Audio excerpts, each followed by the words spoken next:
Fired up here.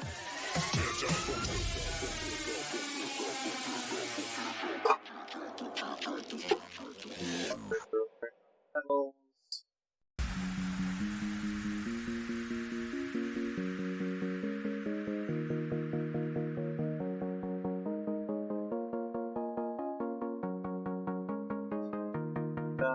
Swift opening.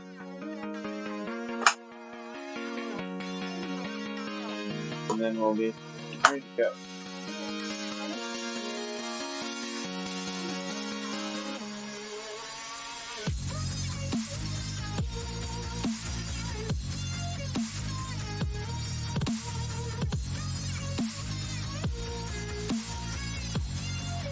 Alright, everything cleared up good?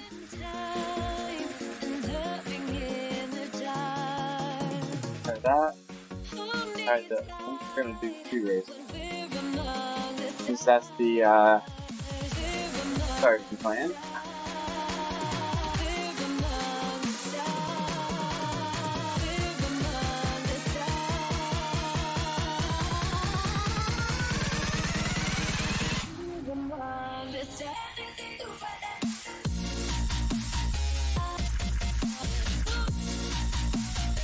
See how things get going here. We're already using the pedals for the first time in a race. Okay. We did a quick power test with them earlier today. You can go back and watch my earlier stream. Check out Strava if you want to see the comparison directly through the analyzer tool. Everything compared out good though. We did one short test, and then we calibrated everything. Did another short test. So first test was off by like 4 or 5%, but after we calibrated, everything came really close to perfect in line. So that's as to be expected. And both the kicker had to be warmed up. We had just switched bikes and stuff out, and the pedals needed to get bedded in a little bit. So once we went through that process, everything looked pretty good though. So I think we're in pretty good shape from the power perspective now. I am recording both again tonight, so we'll see how they look again tonight. See into their eyes.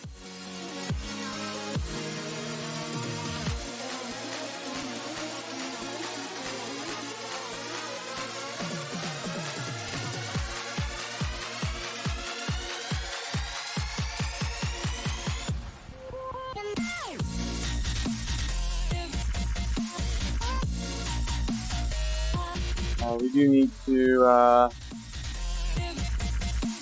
stop for just a second.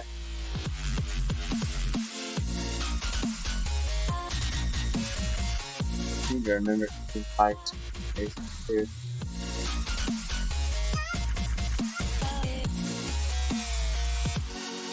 We're going to go straight from this one into the EBR. Make sure we get a bike change in between.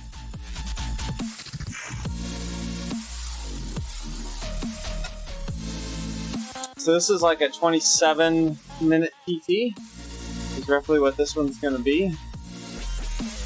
Let's see how that goes. I did it 26 something a week or so ago in that KISS race. I'm not going to necessarily try to beat that. We've got 30 minutes to do it before the next race starts. The faster I do it, the more rest I get, but the more burnout I'll be too. So,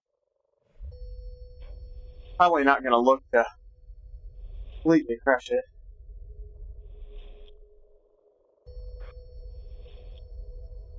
I don't see, well, there is an FTL guy here with 4.7 for 20 minutes. We may have to do a little something here. A little something, something.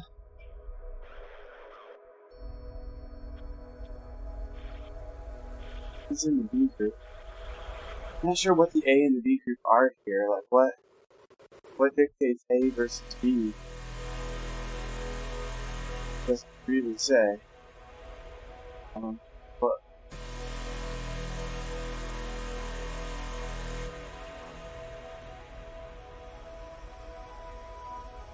Do that.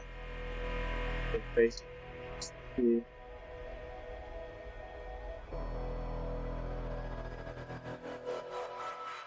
don't know what the A versus B group is here. We'll find out. Turn the big fan on, or one of the big fans.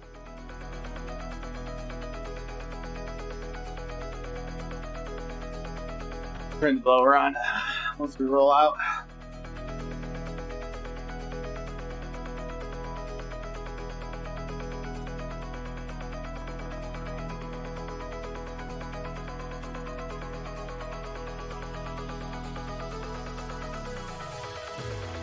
We do seem to be getting back into the left-right imbalance, especially soft pedal in here. 44, 47 it looks like left, or so right.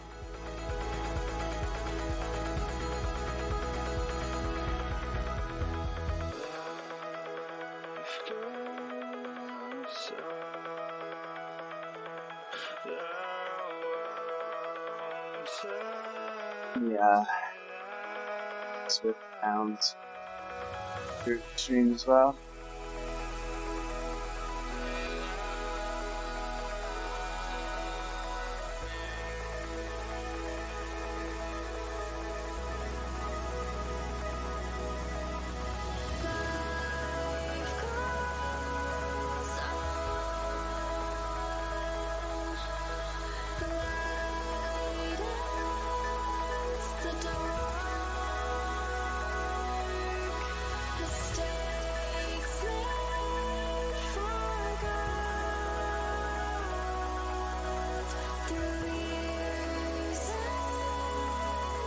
I don't know if I'm in the right group or not. They don't tell you what A versus B should be. I really don't know here.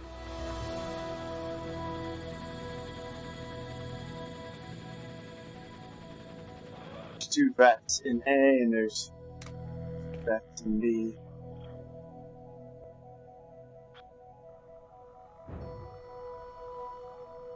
Just roll out. There's only 4, 5 of us.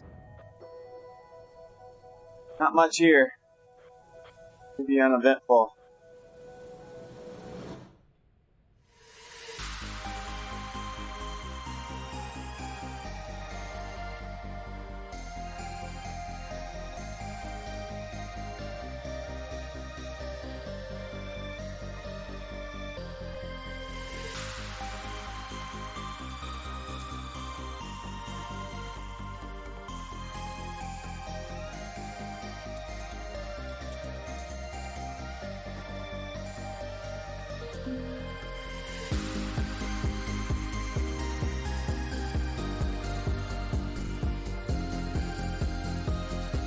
Actually get the setup all figured out. Turn on the big blower now, so I'm gonna have to adjust the sound a little bit.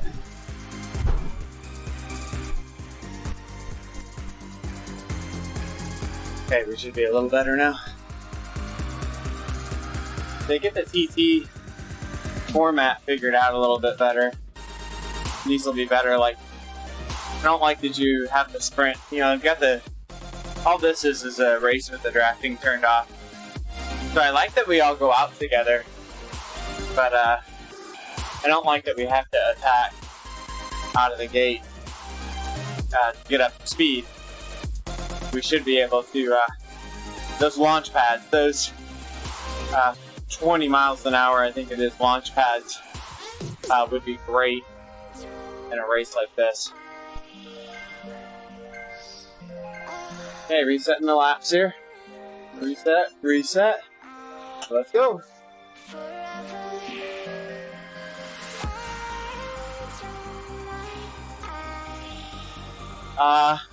Osceola. We went Osceola. We got the, we did the preliminary test at lunchtime. It looked really good. So this is the first race on him. He ended up with a 15% off deal, so under $600 delivered. So, brand new under warranty. Yep, Duo.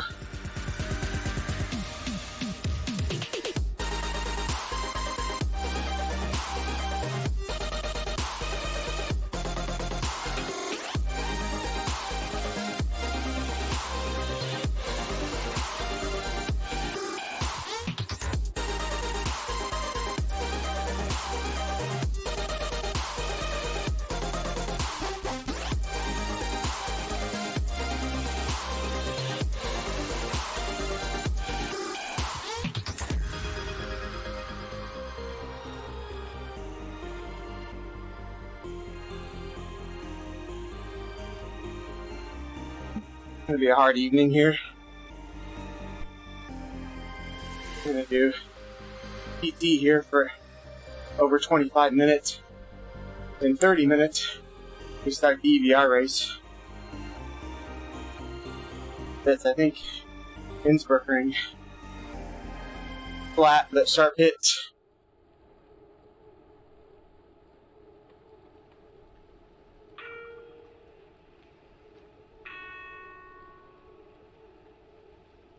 Busty, did I see you racing Wednesday? That's awesome, man. I'll be in the team car for our team. At least that's the plan right now. Kind of the sixth man if somebody needs to swap, but I think we're good.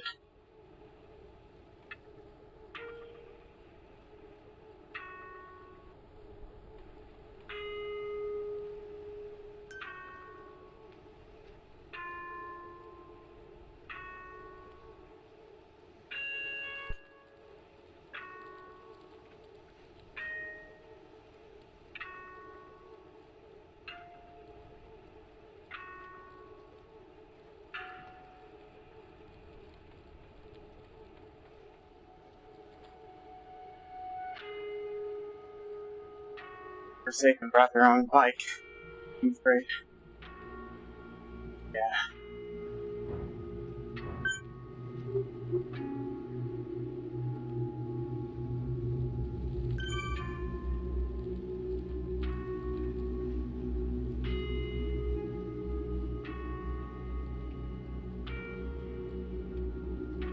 No. One's gonna die.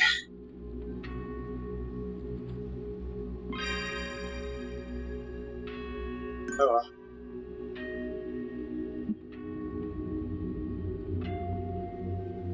I'll have to get between races.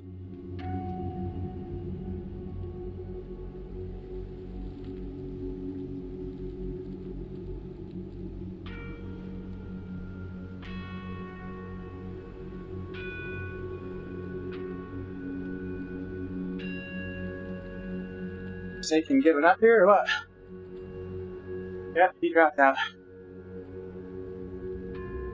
Huh. Took him less than 2 miles to give up. That's not how you race.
Bring that cadence up a little.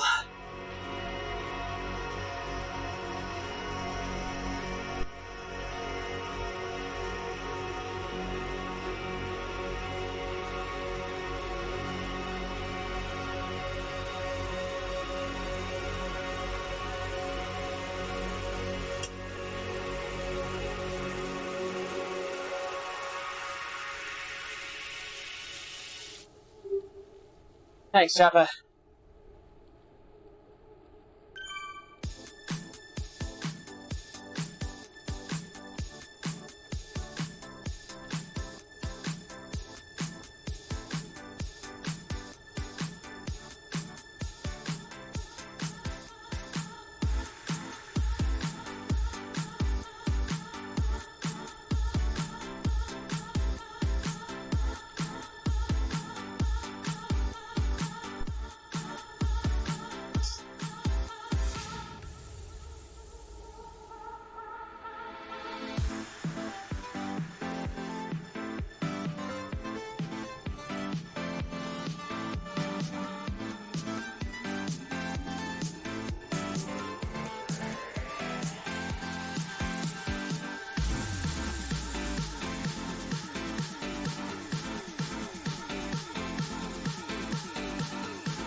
We're in good shape. Just cruise control now.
Over a third of the way there. We reset the lap. Reset the pace. Pull her back a little bit. Got plenty of gap. Got plenty of time.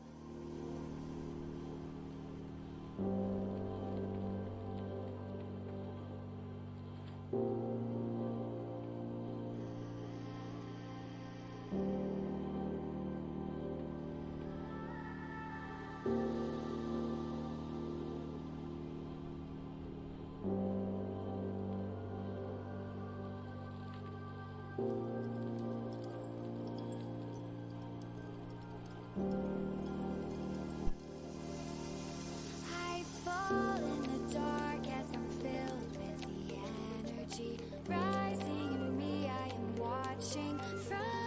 This one turns into like sweet spot now.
We'll pick it up a little bit on the 1% up. So we accelerate back on this 1% decline.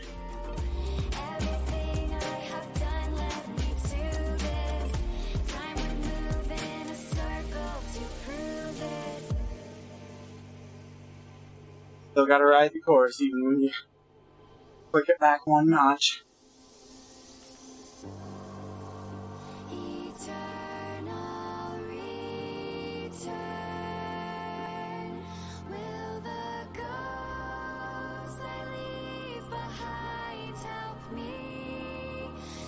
Halfway right now, according to the distance anyway.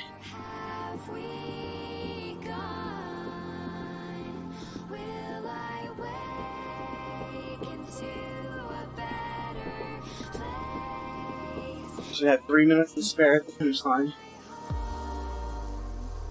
Switch bikes, plug in the phone as soon as we cross.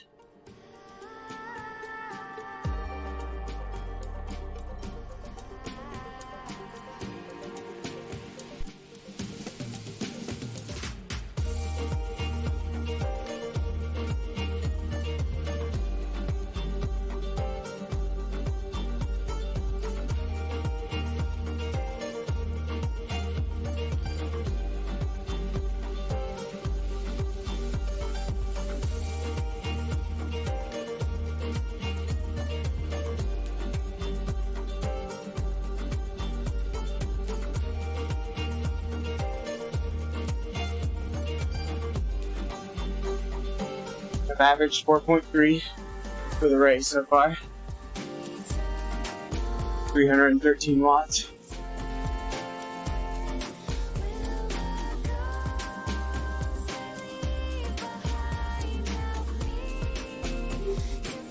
Thanks, D-Bauer. Appreciate that.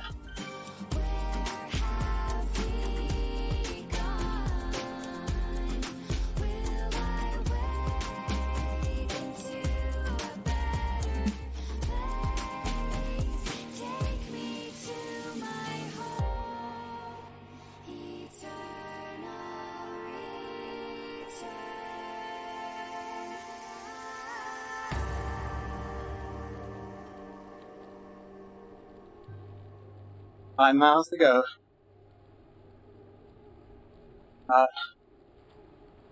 11 or 12 minutes.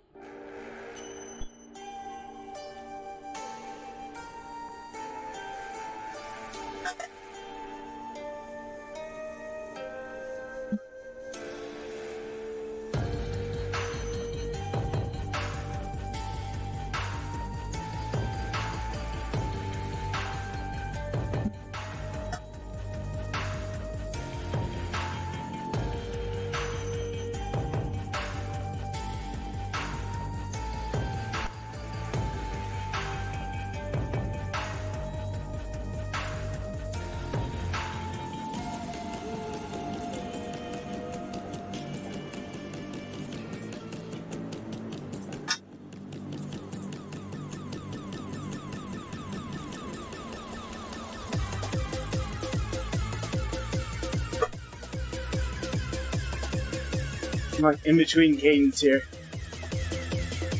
I need a gear here.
Yeah. Any other day I would wake up. Yeah. Press start on my K-cup. Think about the time you take up.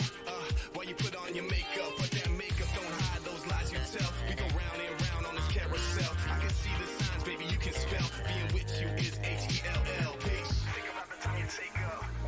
While you put on your makeup. Please don't worry about a thing. Please don't worry about Last third.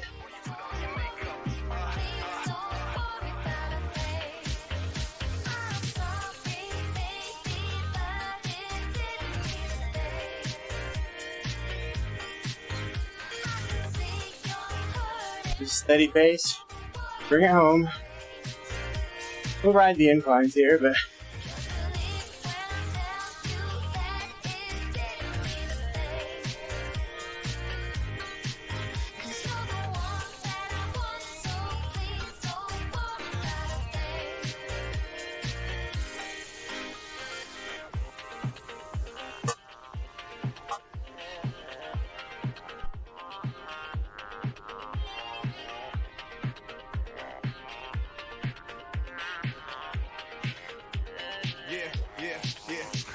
Don't let the door hit you on the way out. Ain't it funny how all the games played out? Like I don't know what you're doing when you stay out. Try to lock me down, I had to break out. Cause you lie, repeat, rewind, retweet. Then act like hoes that you see on TV. What a crying shame, with a body on that frame and a half a brain. Think about the time you take up, when you put on your makeup. alright.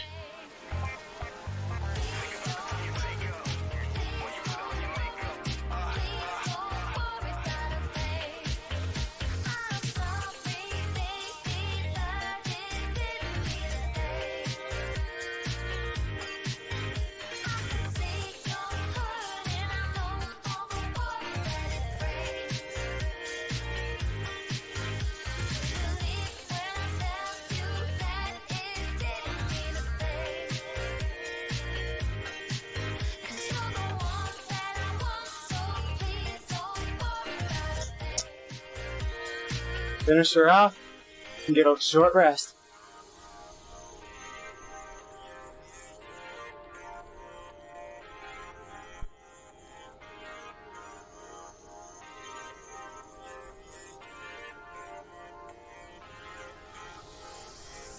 day you could lie to me, and I said, baby, it'll be okay. But today is not one of those special days, and baby girl, I'll be on my way. I'm doing me, and any other day you can cry to me, and I'ma wash those tears away.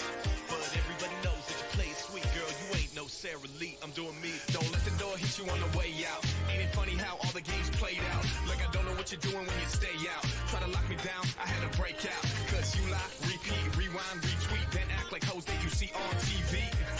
What a crying shame, with a body on that frame and a half a brain. Damn. Yeah. With a body on that frame and a half a brain. Yeah. With a body on that frame and a half a brain. Damn.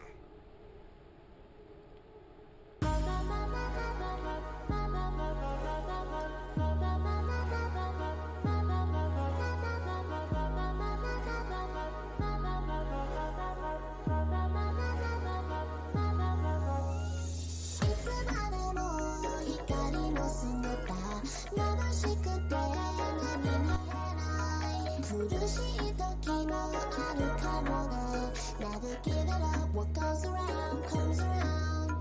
What goes around comes. What goes around comes around. What goes around comes. What goes around comes around. What goes around comes. What goes around comes around. What goes around comes. I think I've got to go around the lollipop at the end here yet, too. I think.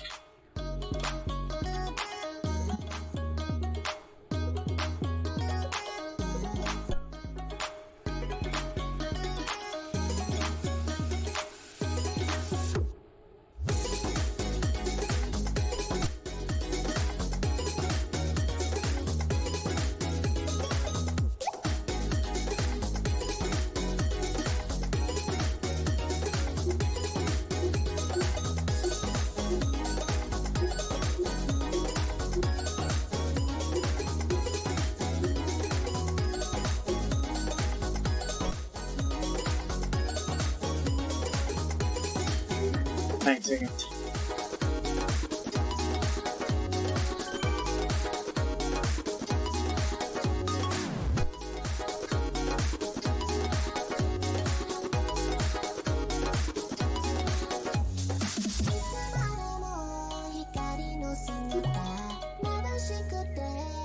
One mile to go.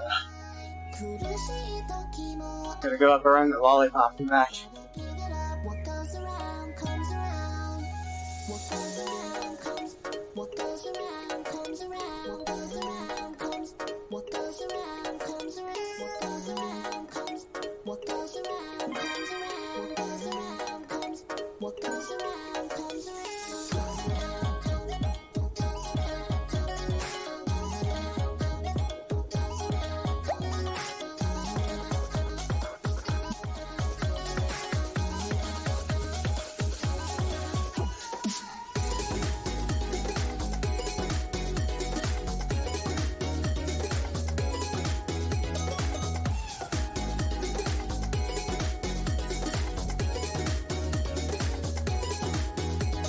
Actually, I picked it up through the race. Thanks, Nancy. We're at a 316 average now. Pedals and the kicker for this last third of the race are 5 watts difference. It's 1%. From over 300 watts to less than 2%. That could just be drivetrain.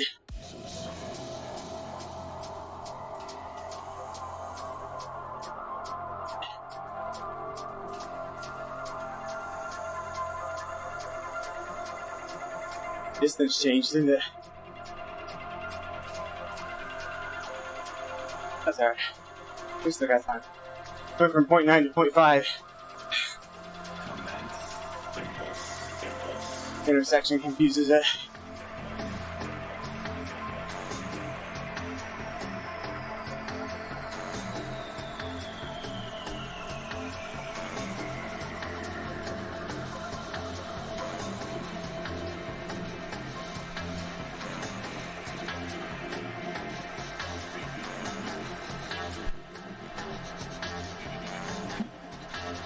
Good race.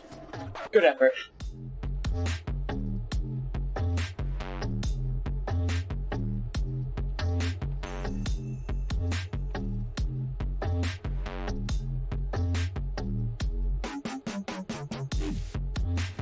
That's 3 minutes to the next race.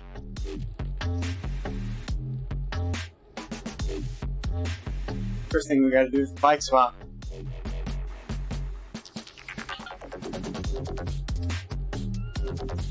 And I gotta jump off and get my phone plugged in.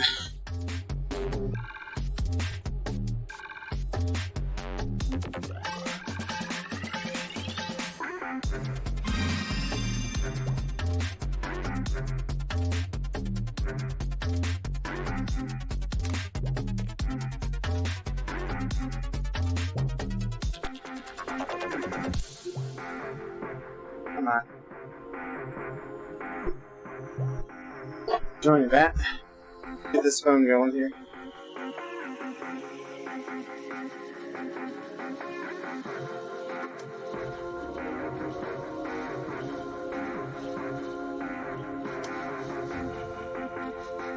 Alright.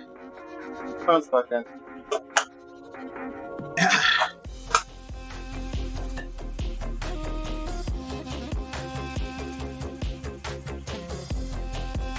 Oh, stop. Cord's kind of bad.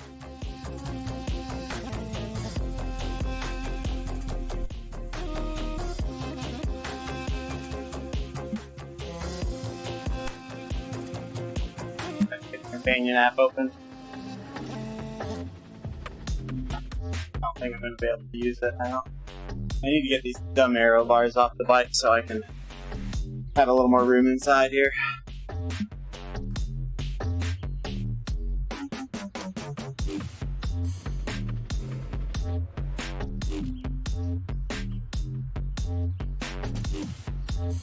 We got Mike Davis in here too, teammate, so got somebody to have some fun with.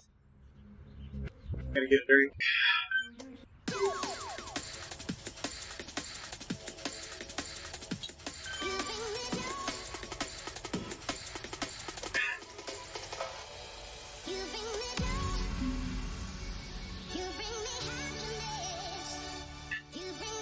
Ah.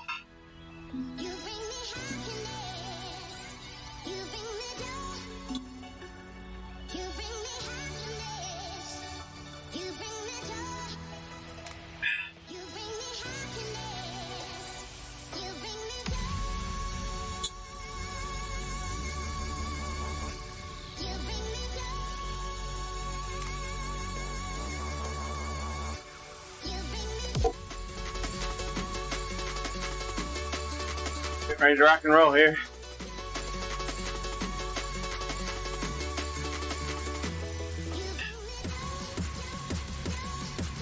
Teammate looks to be about the strongest guy in here that I see. We'll be alright. Still out front me for sure.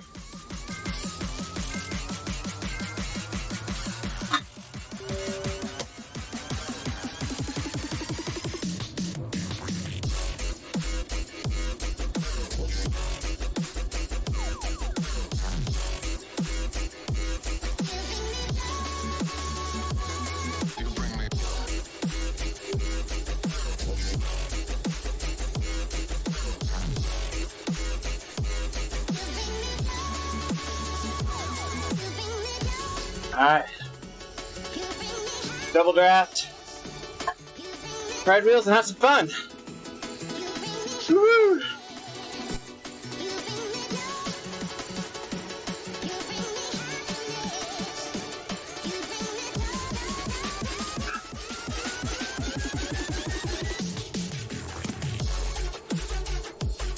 Oliver Hebert from Cannondale did his super strong steady power.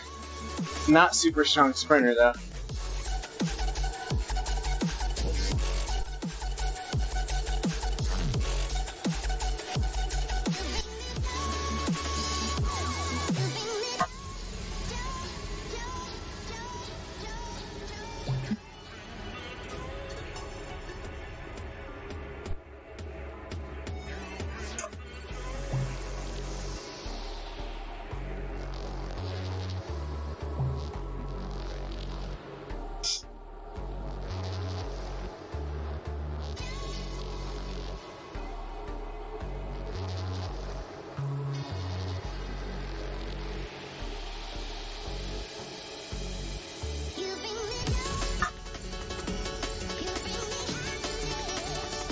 Pretty tame so far.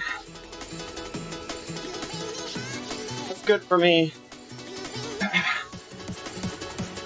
Coming off that 25 minutes. Just kind of cruising here for a bit. Thanks, Kim. I appreciate it. Right on.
Who's this dude? No heart rate. Thanks, Carla.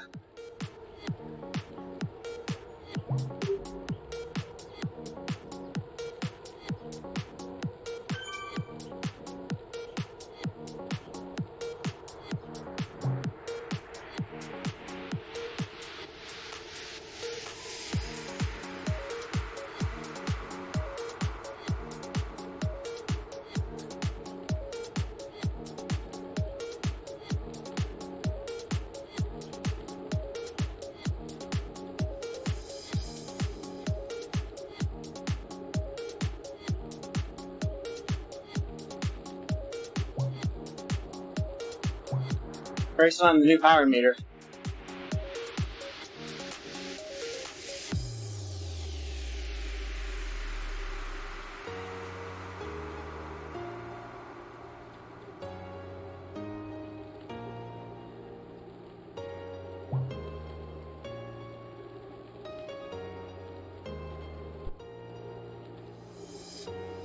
Lost in time and loving in the dark. Who needs light when we're among the stars?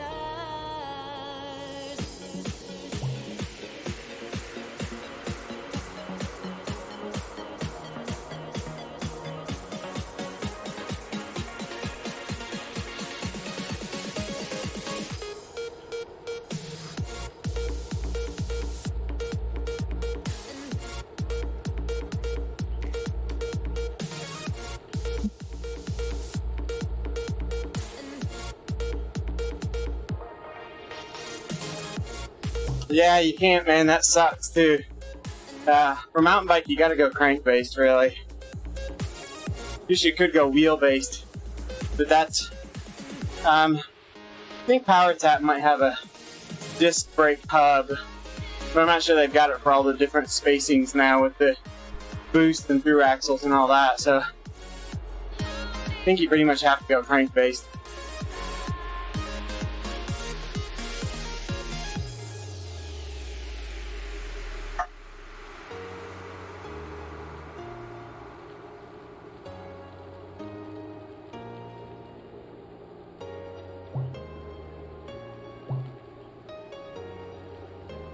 That is, unless you want to wear your road shoes in the woods. Time and loving in the dark.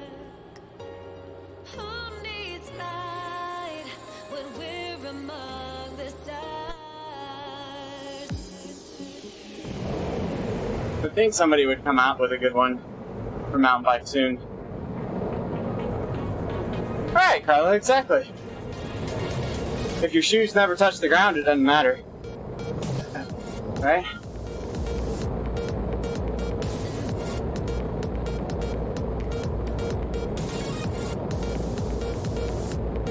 This Japanese guy's a little ridiculous.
What do we got here?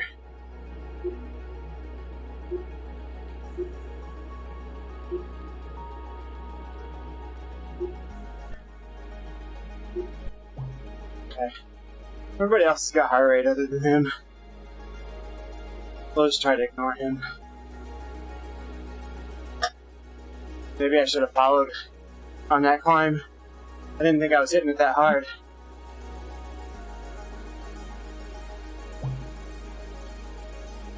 Hey Steely, what's up, man?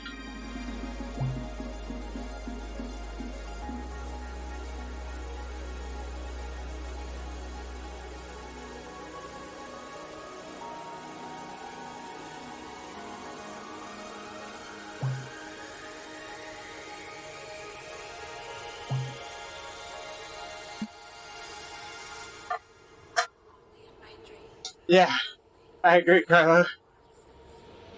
I don't care, you can give me all the trucks at once. As long as it gives me an arrow for the end.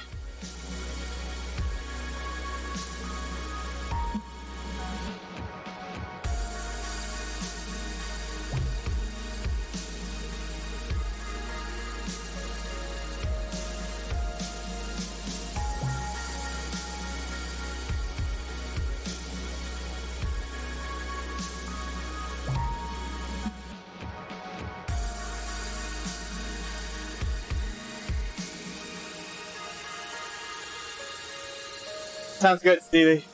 Thanks for dropping in and saying hi.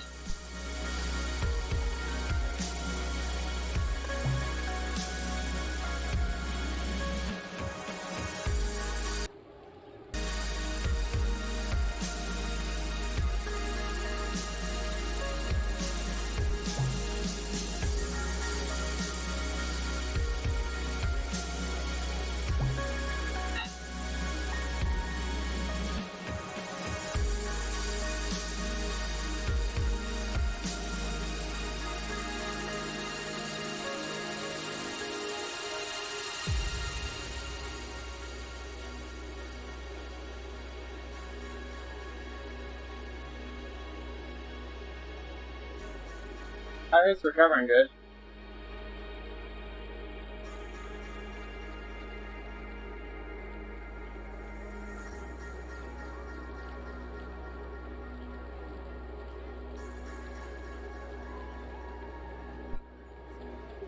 Thanks, James.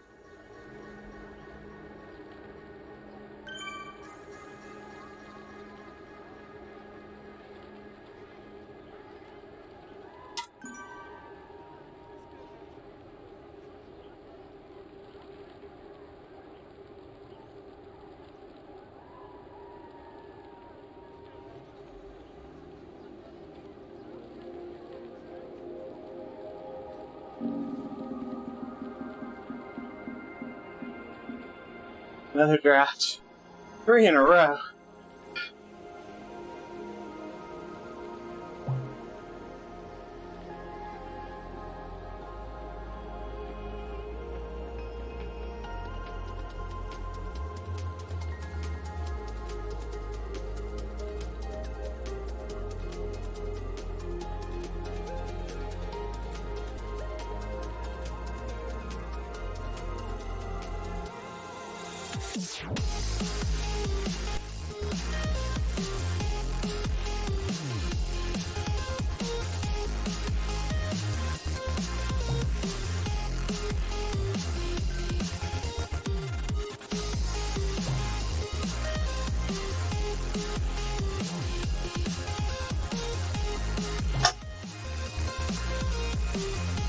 On my gravel bike, I've got a Stages left crank arm on the gravel bike. I run the standard mountain SPDs. Hey Frank, what's up? Yeah, we got Mike D in the house tonight. Gonna have some fun here. This kicker, not good to me right now. We'll see how it goes.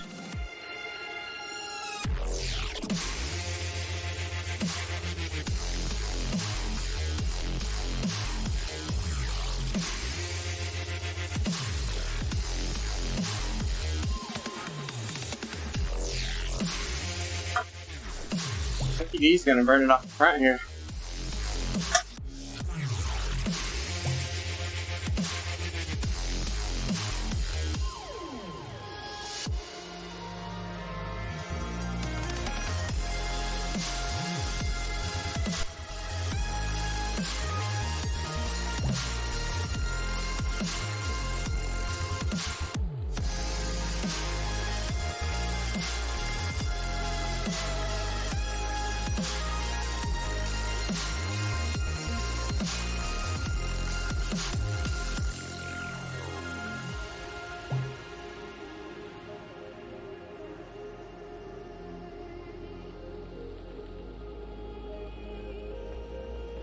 Everett Strong. Could be one I keep an eye on.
Nobody here wants to go hard.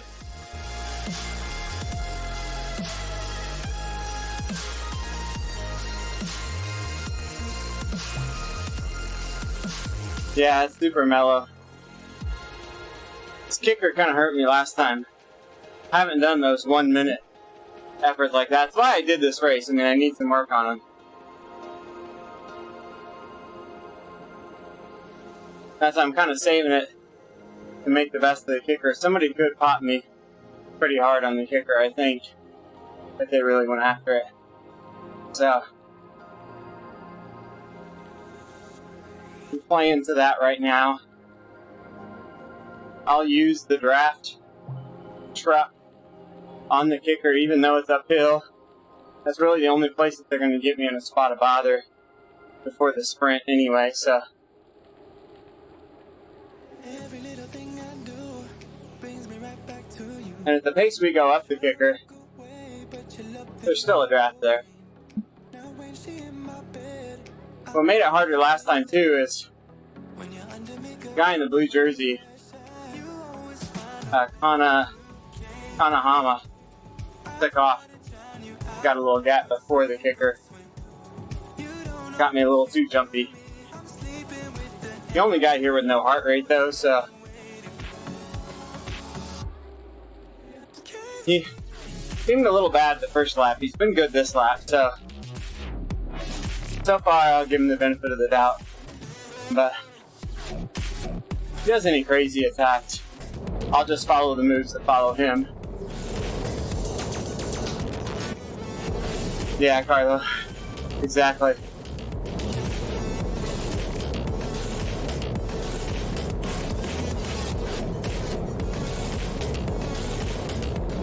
I'm not gonna sweat it right now. Like I said, I just won't react to him. I'll react to the reaction to him.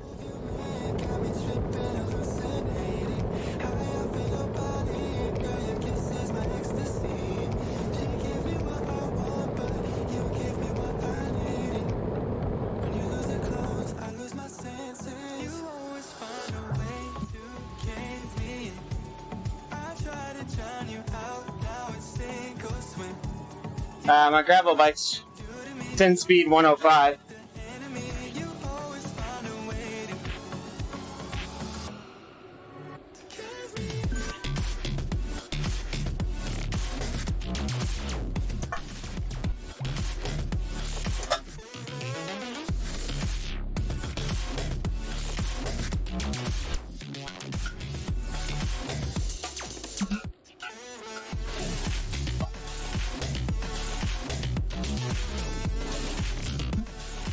No.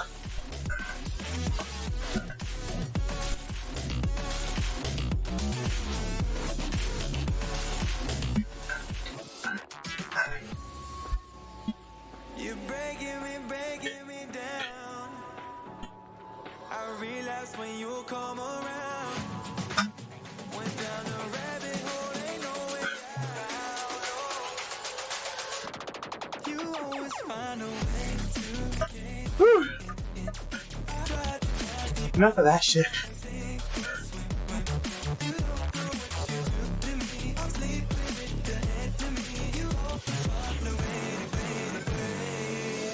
No one buy for me right now. Road compact on the gravel rig.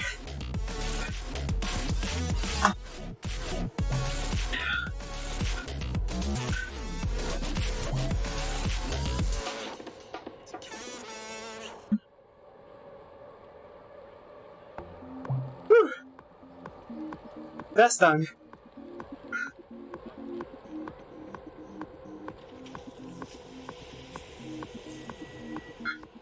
Why is Mike attacking and falling off? Yeah. Running 10 speed, 105. I am running 1136 cassette. So I'm using a Diori rear derailleur. So I can run the bigger cassette. So the 9-speed Diori derailleurs will run 10-speed spacing on the shifters. So there's no special adapters or anything. I run cheap, man.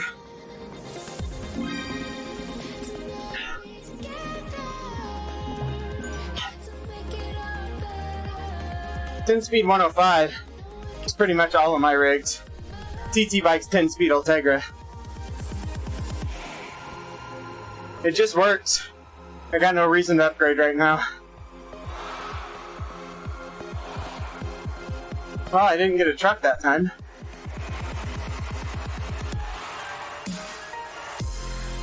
I'd like to have a SRAM set up someday. I think that might be where I go next. I just never have. I hope so. I hope it's not 3 whammies in a row.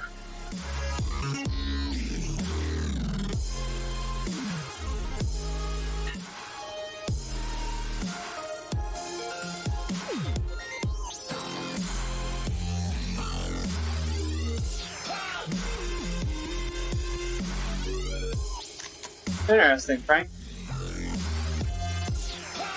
So what? I missed that. What are you using to monitor sleep? Sorry, I didn't catch that.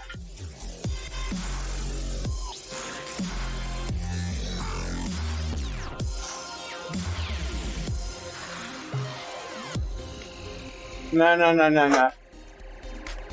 Let it go.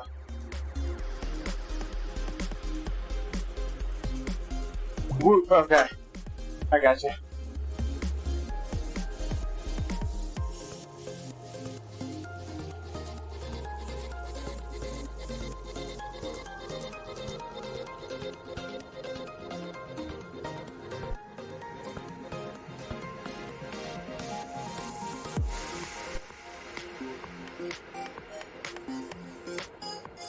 I'm not gonna keep chasing him. There's no heart rate.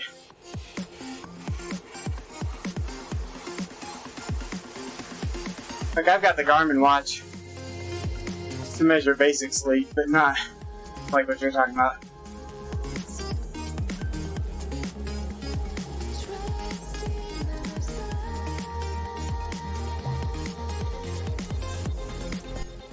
Long way to go, guys.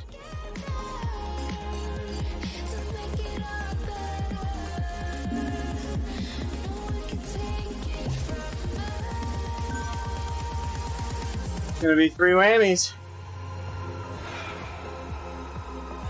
I used to check HRV, but I don't anymore. A weighted blanket, huh? I don't know that I've heard of that. So like a bear hug all night long.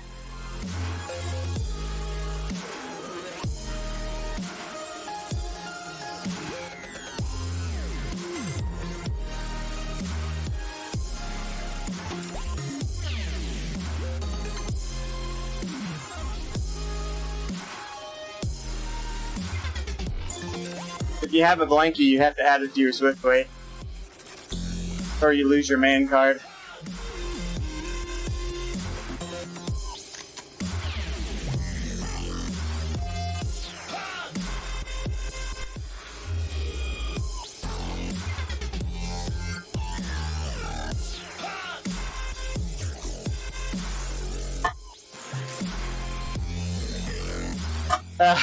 It's 10-4 car though. Absolutely.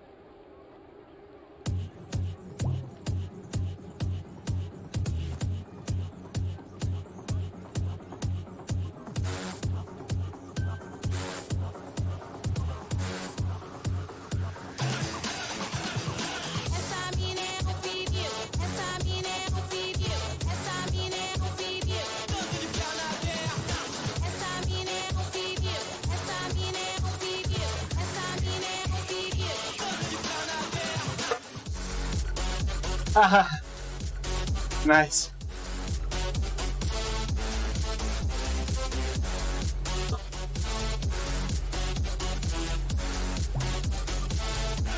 No heart rate, let him go.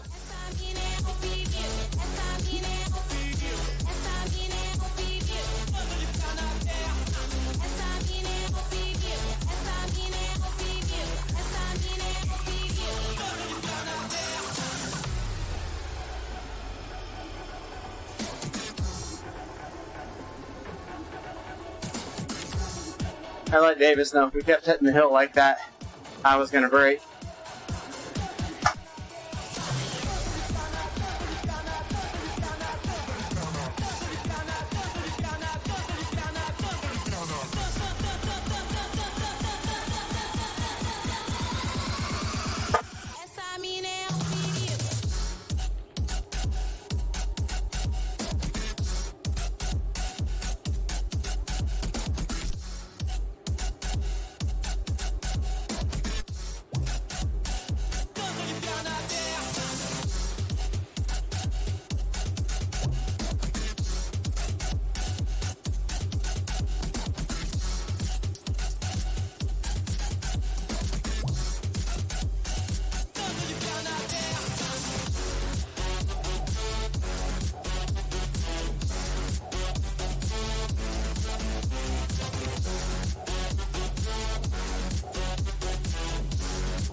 Thought that Tamafushi was gonna sleep and fall off.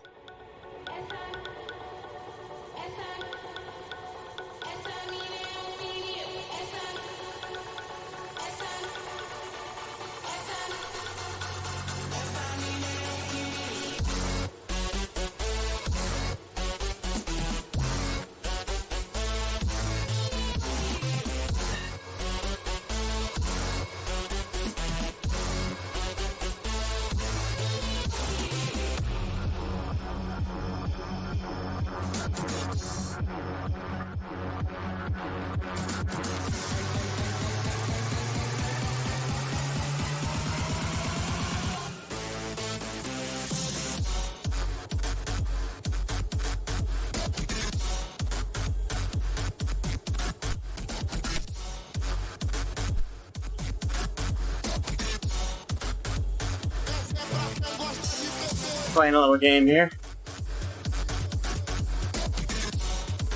Yeah, I agree. We've got a really nice bed, mattress, and it is awesome.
Shit.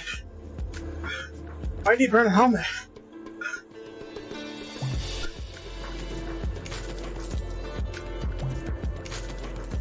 Woo! Tired of that hill.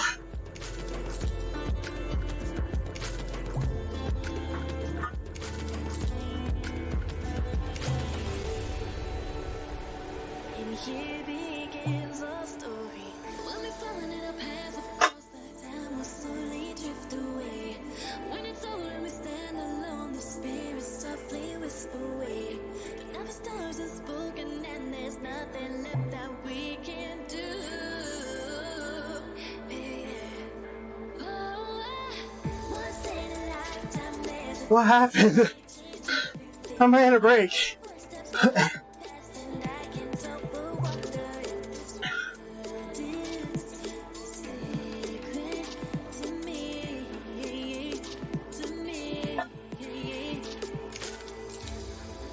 On the downhill.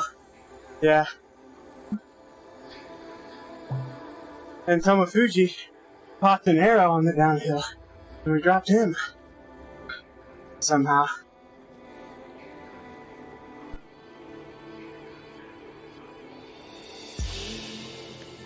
In the ruins, this glisten, a light that no one can see. Hope these guys soften up on that attacking that hill. Mysterious gust of iridescent breeze. Never seen the sky so starry. I can see the world so clearly. Freaking better. That I'd uncover another world that's undiscovered. Now you wandered into distance, realize it's mercy crispy. Tomofuji's out.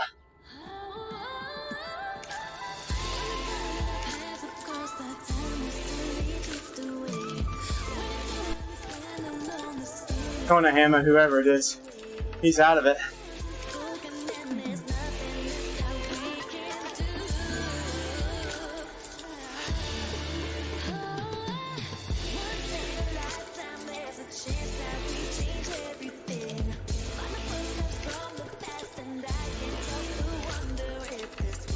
I guess.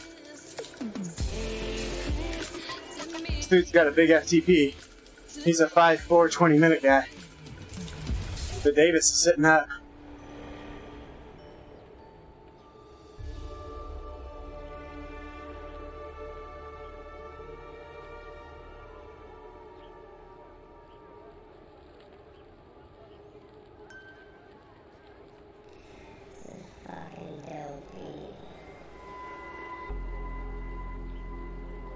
That's too much there.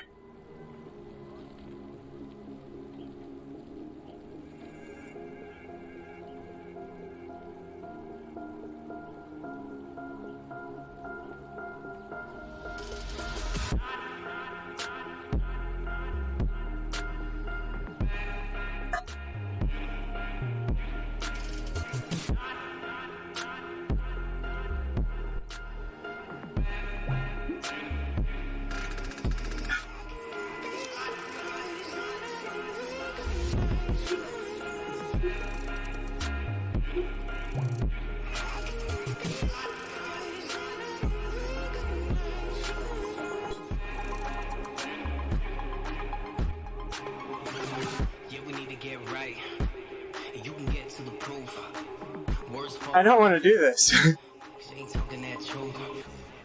As long as Everett stays above 5, I'm going to stay on his wheel.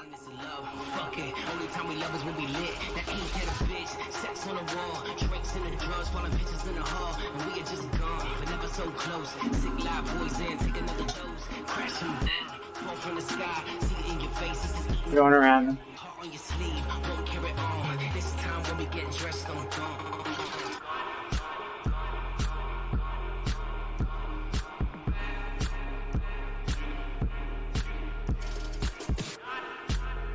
I'm not doing big pulls now. 5-0.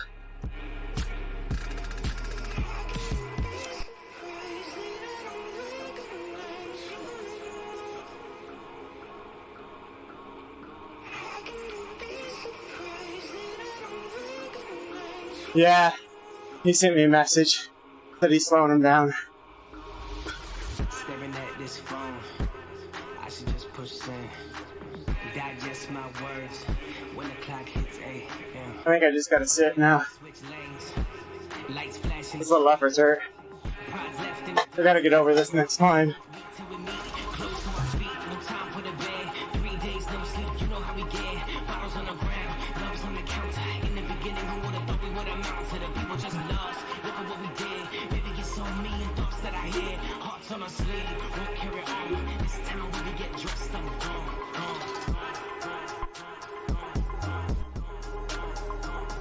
Max heart rate on Herbert, like 184 or so. Around 10 beats lower than me.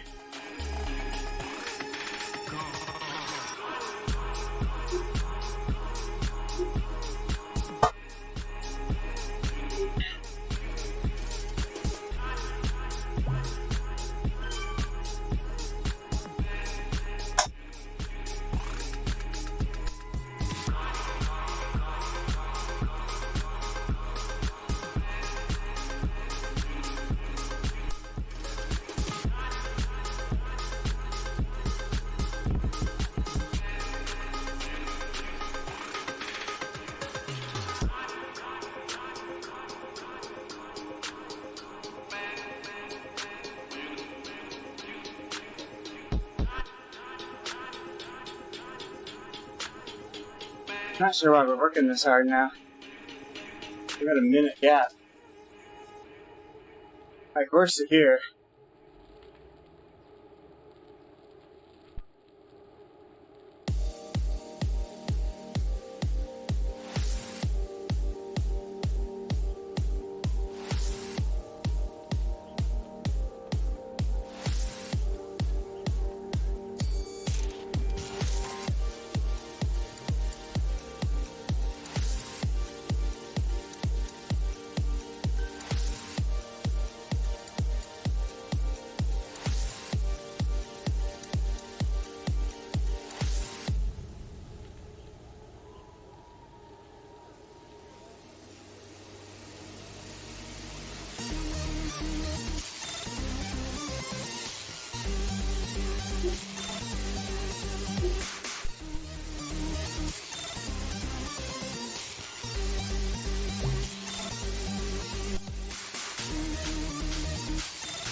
Trying to time this pull right, so I can make him pull into the base of the hill.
No point to pull like this now. Got almost 2 minutes.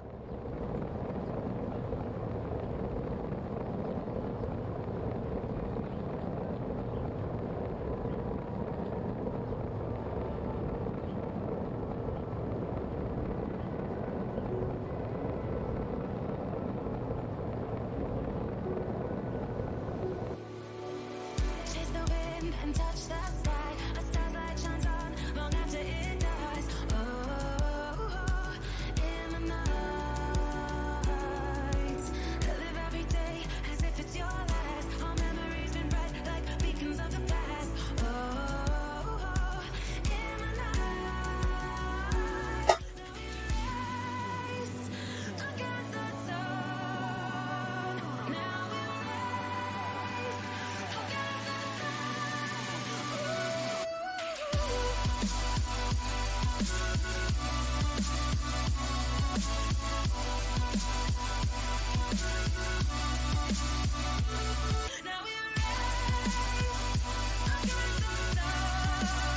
Not attacking it.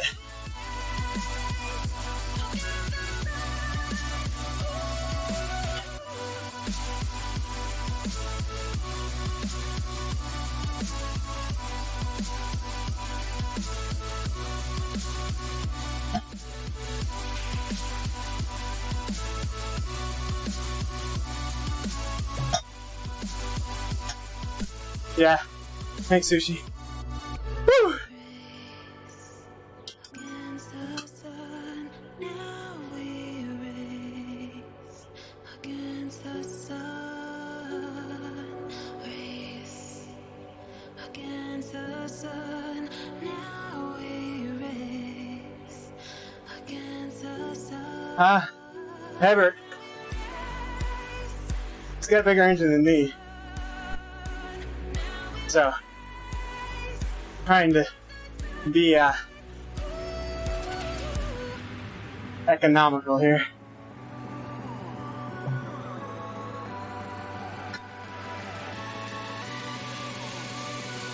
I'm glad he didn't attack that hill. Means I only gotta rip my legs off once if he attacks me there. Think I can do it once. But, I can't do it. Couldn't have done it on 2 laps in a row. Dude is a house. 5.4. 20 minute on this dude.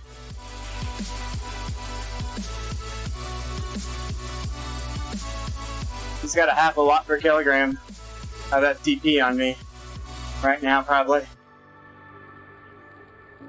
But I got a sprint on him. So, I want this to be a sprint, not me trying to get away from him. The chaser is my teammate, so I don't care if they catch. And we're 240 up now, because Mike played a good teammate. We didn't intend to get away, we just kind of did it. God dang it. Got 2 shots for a helmet.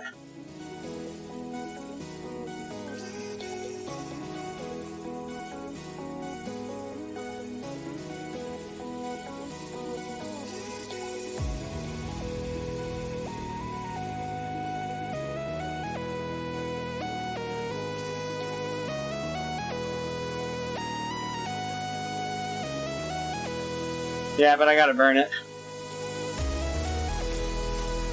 I gotta burn it before start finish here. Yeah, this is double draft. Yeah, I did pulls before the hill on that lap, Sushi, but once we got over a 1.5 minute gap, like, why? On this 1%, I'll use the feather to pull to show him a token of work, but it's not real work. I want him to think we're still buddies.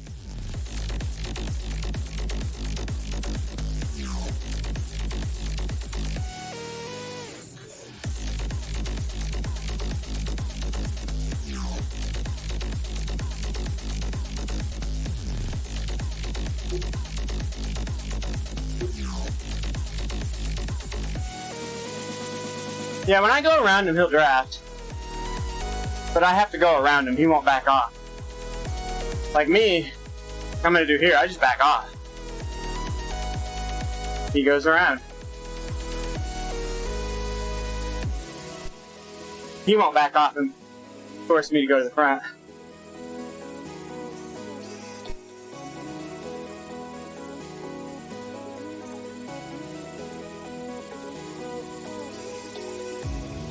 He's probably done 75% of the work. I'm rotating. Yeah.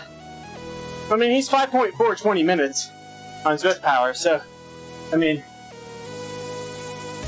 he's got some motor.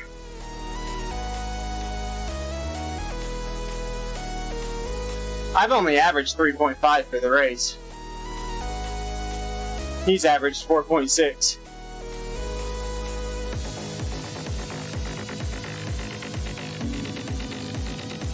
Mixer.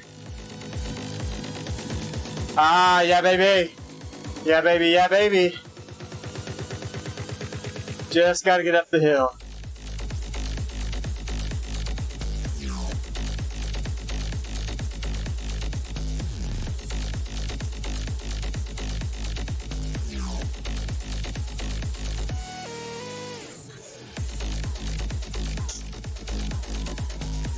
I'm gonna do a well-timed pull. A couple of them here before the hill. I want him to think I'm still working here. No way, Matt. He's got a half a watt per kilogram higher 20 minute than me.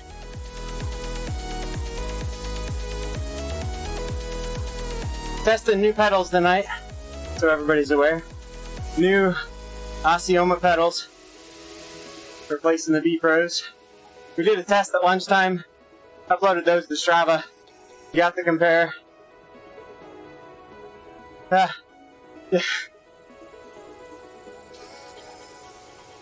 Says the guy who hasn't been here the whole time. I did a TT before this race, so this is all about holding on the kicker.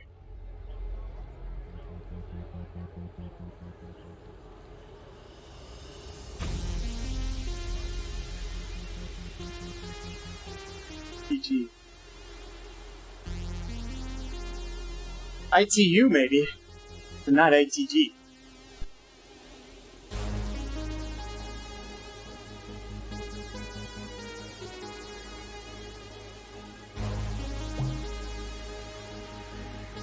If you have to ask, it's a no, I'm guessing.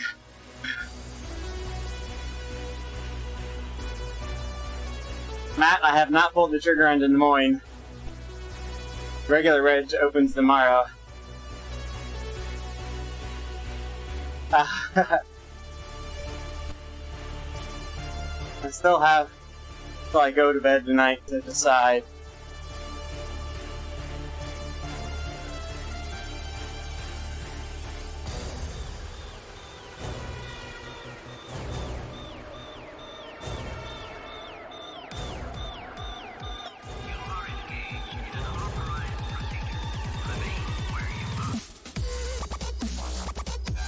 Man, Everett is just a diesel, man.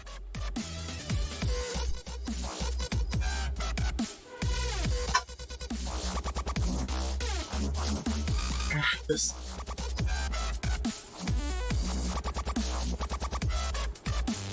Like everybody in my tri club is doing it. Like we're gonna have at least like 40 people going.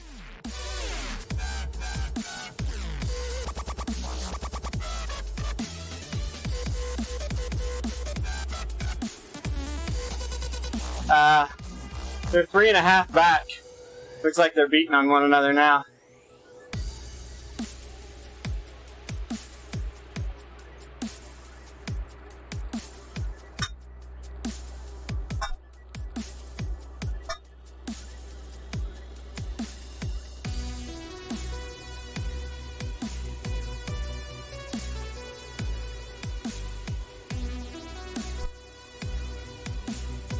I didn't attack him like I was gonna attack, but I did it enough that he had to jump to me.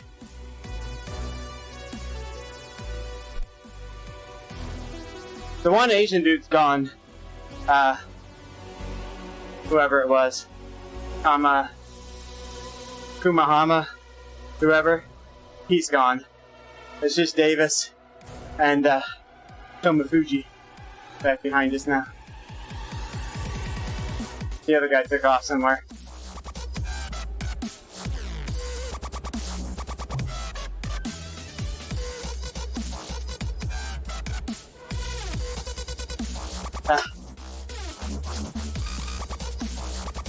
These guys just want to see me suffer. Honestly, I'm afraid to attack him.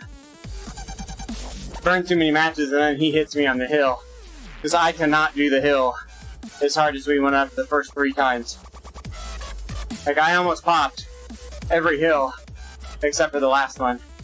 So, that's my fear, is if I go at him now, he's gonna freaking hammer me on the hill.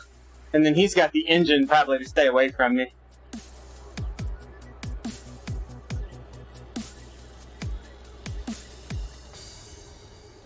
Suffering is fun. It is double draft too.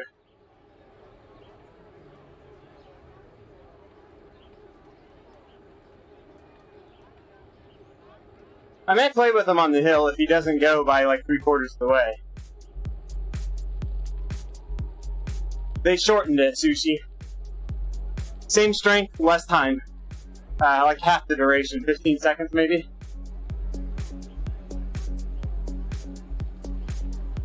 John. The arrow won't get burned unless I've already got a big gap. Yeah, Sushi, it does change the end of some of the races though, because you could drop it way early, like 500 meters and take it to the line. You don't see it that early now.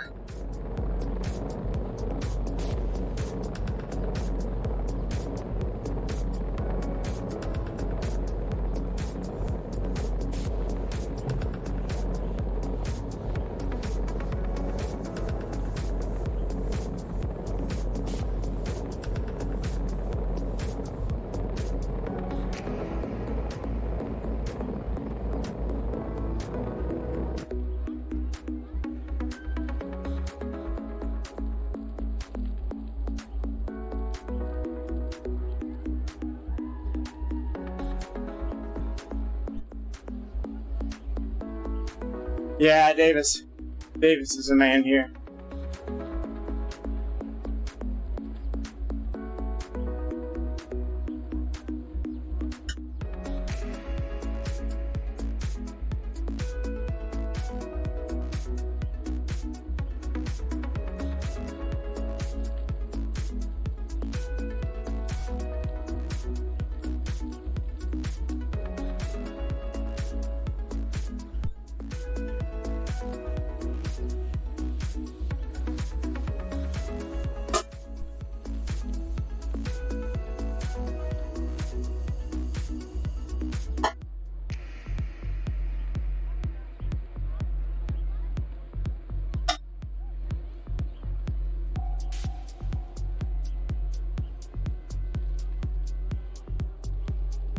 Alright. He likes to push this here.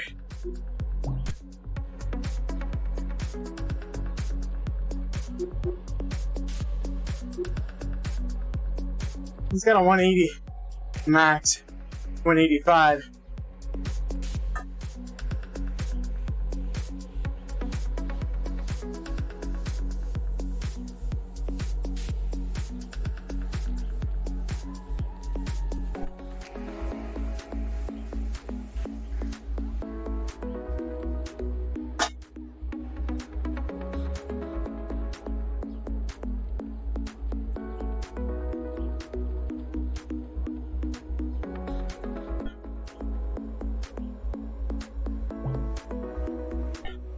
He's hopping curves, baby. Ask Vogelsang about that. That might give you a headache.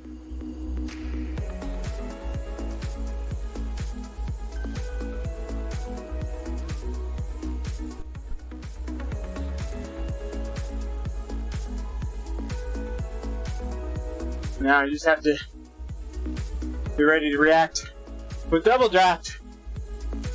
As long as I react to any type of attack he does, I should be okay.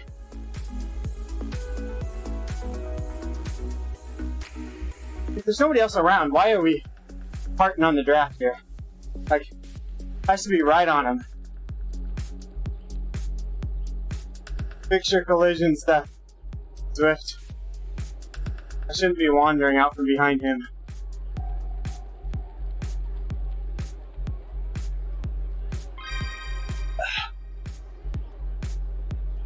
Garmin's telling me to move. I've been idle too long. Garmin, check my freaking heart rate. You're a heart rate watch. Don't tell me to move.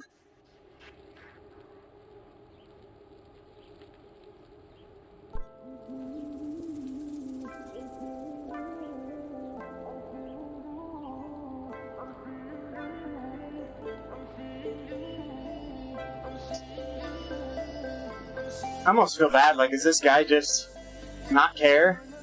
It's not even going to feel good to win this. And I'm not guaranteed to win it either. I didn't intend to get off the front with him to begin with.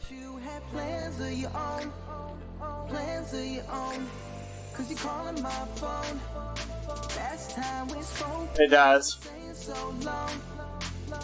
Thanks for the follow.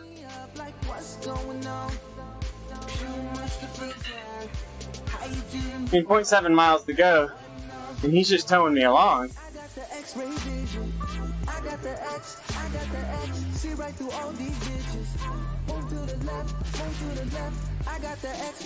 I'm just gonna bring the cadence up and be ready to explode here.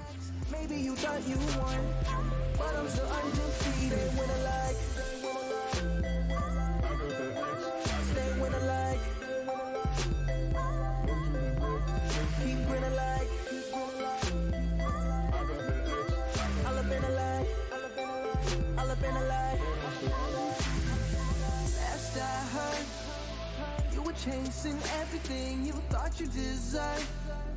Living life like you'd rather be seen than heard.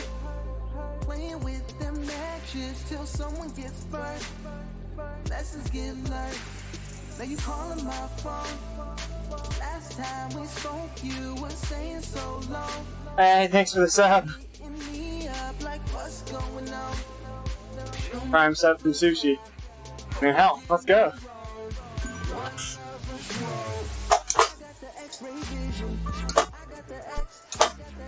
See right through all these bitches. Move to the left, move to the left. I got the X-ray vision. I got the X, I got the X. Maybe you thought you were.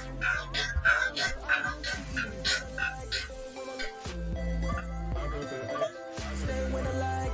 Ah. Actually, went too long. Had he had a sprint, he would have beat me. But I'm still undefeated.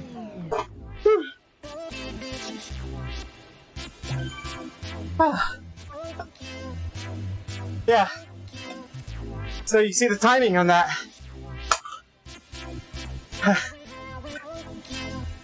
I started the power up too soon. But I got the gap on him. Because, I mean, he looks like he dropped his at like... Yeah, he was, Sushi. I got the X-ray vision. He dropped that arrow and went to like 6. Move to the left, move to the left. There's no way X-ray vision. it was gonna be enough. I got the X. Maybe you thought you won. I didn't look up after that. I got the X-ray vision. I got the It's X. a little farther than I thought it was. I thought I was going late. Move to the left, move to the left. I got the X-ray vision. Ah, I got the X. I got the X. Maybe so we're gonna have about an hour and 45 minutes here.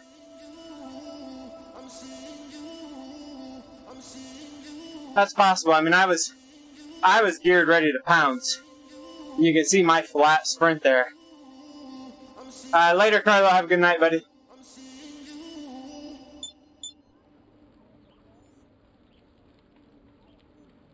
We're gonna plug in the Garmin and the Wahoo here and do some lifetime power compares too.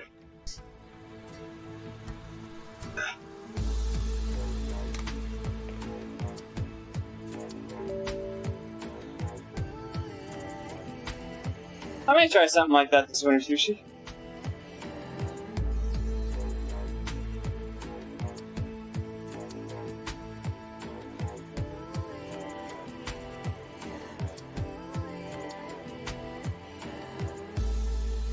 Bittersweetness of light, where the lily pads are luminous, yeah. Mirrored in the chestnut of your eyes, I noticed Alright, wistful of let's do some file compares.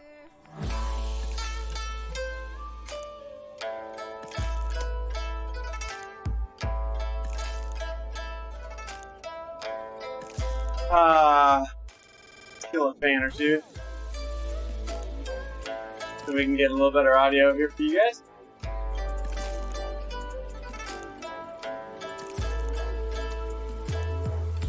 beneath the starlight, upon this golden bridge, you'll see them all. Alright, we should have much better sound now.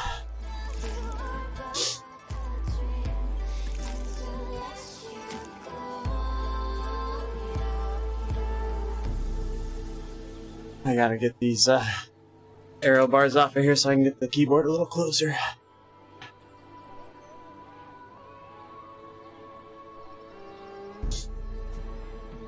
So Element Bolt, export, copy this file to the D drive.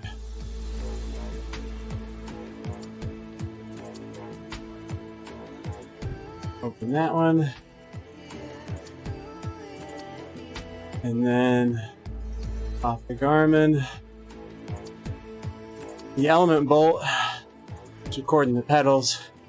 The Garmin's recording the kicker. The reason I do that, if I pair the kicker to the Element Bolt tries to take control of the kicker for FEC as well. So didn't want to do that. Man, I don't have to adjust it at all. Look how close my heart rate overlay is there. That's sweet. So, entire ride, 248 on the kicker, 254 on the pedals, 6 watts at 250. 5 watts at 250 is 2%. That's just over 2%. Just over 2% across the entire ride. Or I'm sorry, that's not the entire ride.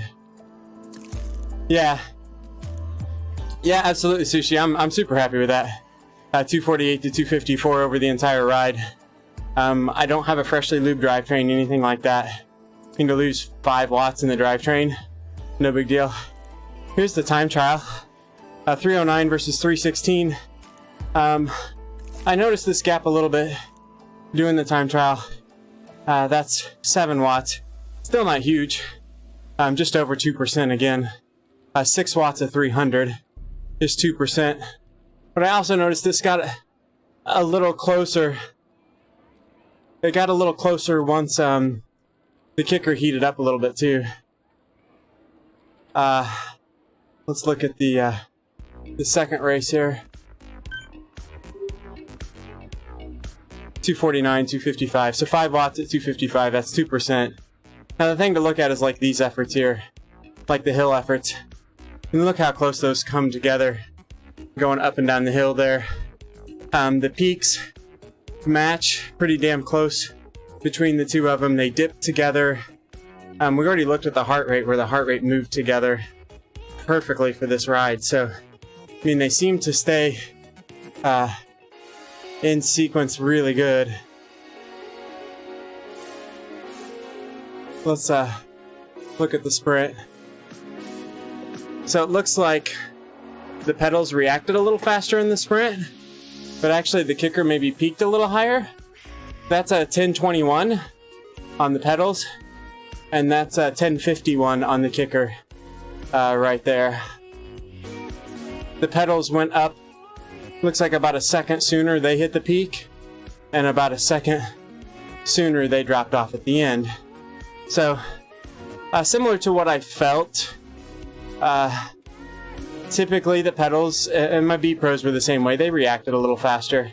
So you can look, your peak power is almost identical. Here at, what's this? 21 seconds. We've got a 25 watt difference here.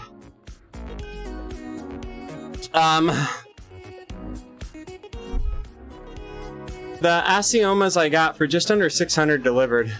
It's actually a funny story. You guys look out here, like 1 hour power, 271 versus 265.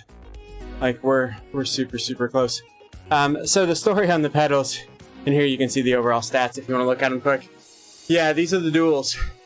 So I went to Clever Training, which is where I buy a lot of my stuff. It's the DC Rainmaker place, and they've got a good VIP program. So I buy a lot of my stuff there because you usually get like 10% rewards and stuff. So then I'll use my rewards to buy like gels and stuff like that, or you know, other things I need, running shoes, stuff like that. So I usually go there because they're priced well.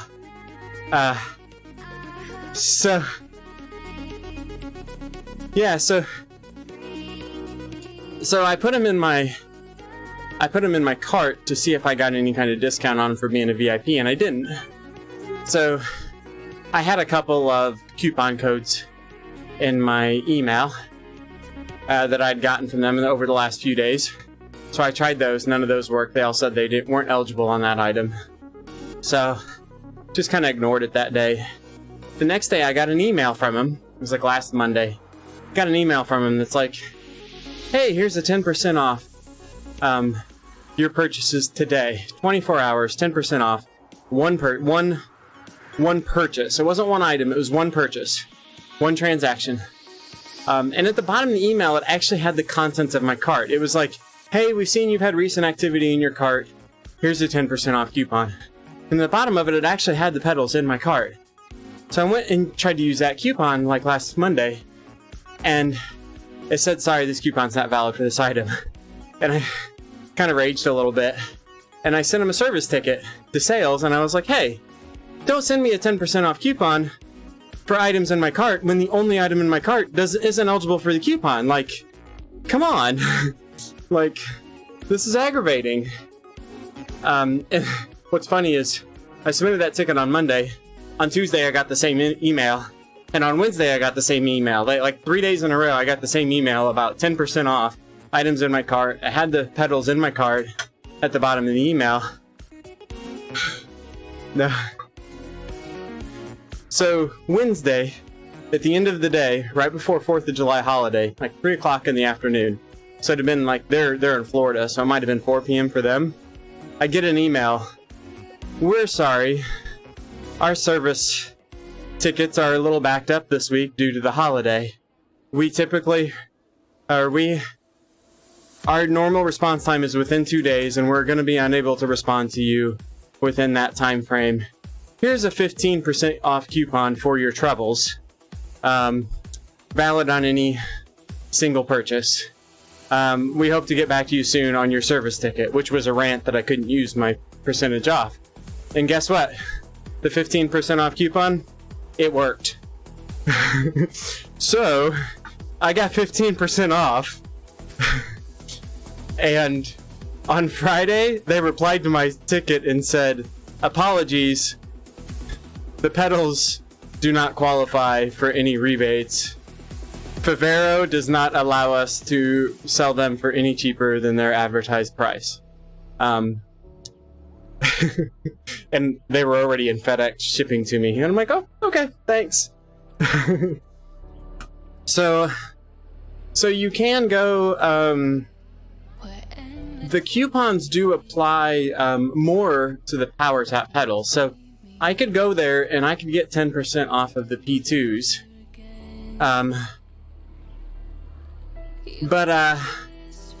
So what I was debating about was, before I got the 15% off, I was looking at like 680, I think, for the Asiomas. Something like that, 680, 690 with tax shipped for those.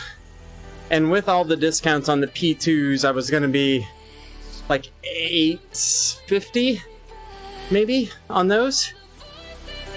It was about $160 difference.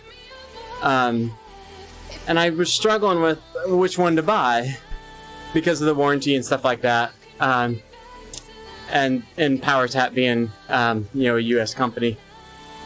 But then when I got the 15% off, I'm like I got them shipped to me for, it was like $578 or something like that. I'm like, yeah, I can't not do that. Like, I can't pay $260 more for the P2s.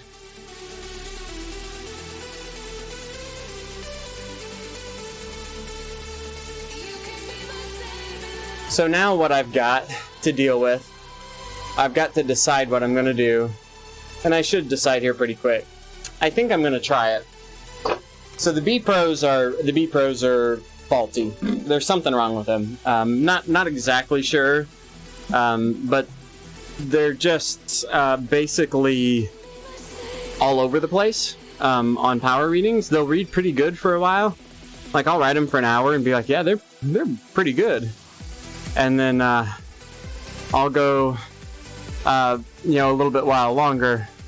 Like the other day, I was pulling a group along. I pulled almost the entire day, but I was averaging, according to the pedals, I was doing 430 watts for like 30 minutes. I'm like, yeah, I don't think they're working right now. But Favero will, they said what I needed to do was to ship the pedals back to them.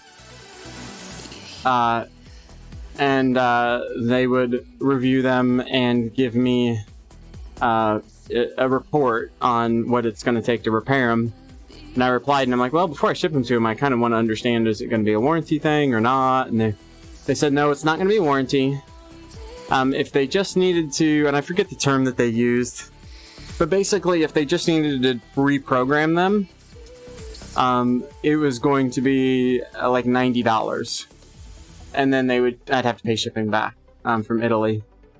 If they needed to replace any parts, I would have to pay for the parts, and then they sent me a link and said, here's the part costs for that. So I went and looked at the part cost, and like basically the pedal bodies are fine, right? And the pedal bearings are fine. So I know I'm not going to be paying for those. The only other parts really there was the pedal spindle with the puck, the electronics puck on it, and those were $300 a piece. So essentially what it comes down to, I'm not going to pay for the hard parts if that's what's wrong with them. Like, it's not worth it to me for that. But do I want to gamble paying like $50 or $60 to ship them to Italy for the possibility that it's only going to cost me another, $90 plus shipping, maybe $110. So I'm probably looking at like $180 total round trip to get back a refurbished set of B Pros if the electronics are okay and they just have to reprogram things.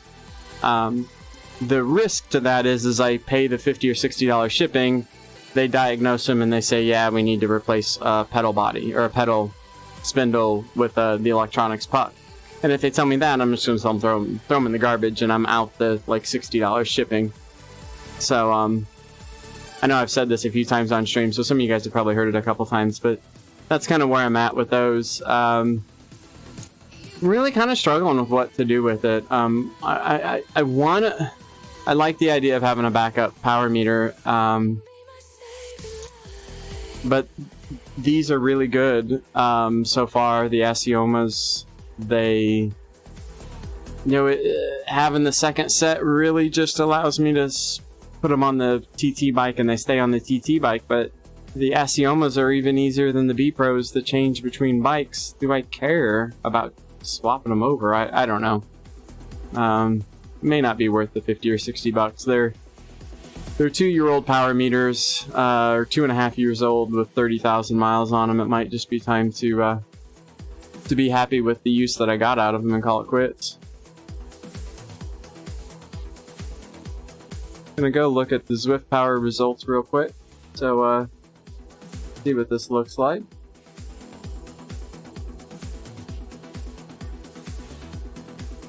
Did we get any results? We did. Probably not going to get...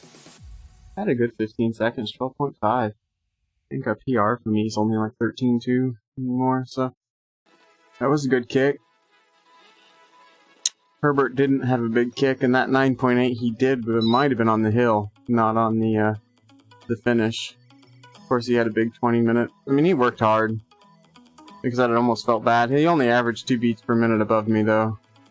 So, Mike Davis sacrificed himself, but it looks like he got a clean 3rd place. Well, the other guy didn't finish, so that kind of stinks, unless he got filtered out. No, he didn't get filtered, so I don't know what happened there.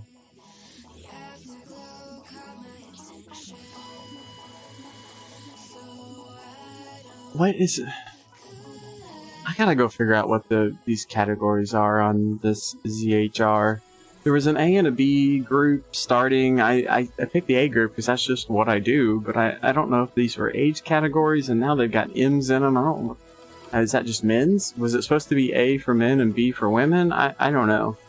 I was confused. But in the end, I won it, clearly. You can also see what bike choice will do for you. I am heavier, so 73 versus 68. So, raw watts, I clearly had the advantage over 2nd place. But I mean, I beat him by over a minute with a 1/10 of a watt per kilogram less. I had on the fastest bike in the game, and he had, this 2nd place guy had on the Sprint, or I'm sorry, the Zwift TT bike with just some standard generic wheel set, nothing, no disc wheels, no deep dish wheels, anything like that. So, I mean, honestly, he would have been within 20-30 seconds of me had he just rode a different weapon in the race. So that's interesting. Go check out some training peaks. We got a lot of rides in this weekend. We did 4th of July, we did 50 some miles in the heat, like super hot in the 90s. A lot of fun there with 2 friends. I think we averaged almost 21 miles an hour on that one. It was me and another guy doing a lot of work, pulling one of our friends around. What is this? This was Saturday. You can see I did a 1-minute heart rate. So Saturday, what was this? When was this? This was a long ride. This was a Century we did, or a metric 61.9. But the 1-minute heart rate, so you can see here at the end, I did most of the pulling on this, and in moving time, we averaged about 21 miles per hour on this one. But they were all like itching to, we want to finish fast, we want to finish fast, we want to finish fast, and we were finishing on our TT course. So I said, okay, when we get to the TT course, which is an out and back course, we're going to do the entire back portion of the course because everybody knows their way home from there. There was like 6 of us, so I said when we get to the TT course, everybody knows their way home on the TT course. I'm gonna lift the pace and I'm gonna pull. So I did this section of the TT. This was the TT here. Average heart rate 175 for about 15 minutes. Yeah, I stripped the power out of here because the B-Pros were complete bogus. You can see the average speed there. It was 25 miles an hour on the road bike with me pulling the entire time. And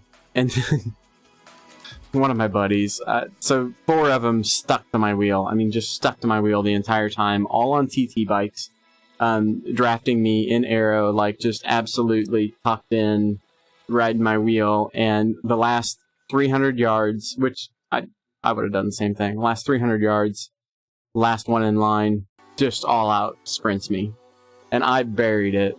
And I couldn't catch him. My heart rate was already at, I don't know what it was at here. My heart rate was like at 180 before he even initiated that. So here, 174, 174, 174. Like you could see, I was actually recovering a little bit, and then he came around me, and I tried to attack him.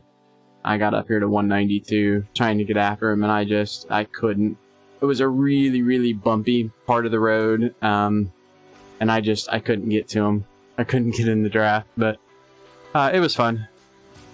they had a ball. I think 3 of the 4 of them set a PR on the TT course. The back section of the PR, the TT course, drafting me when they've TT'd on it probably 50 times each. So that was a lot of fun.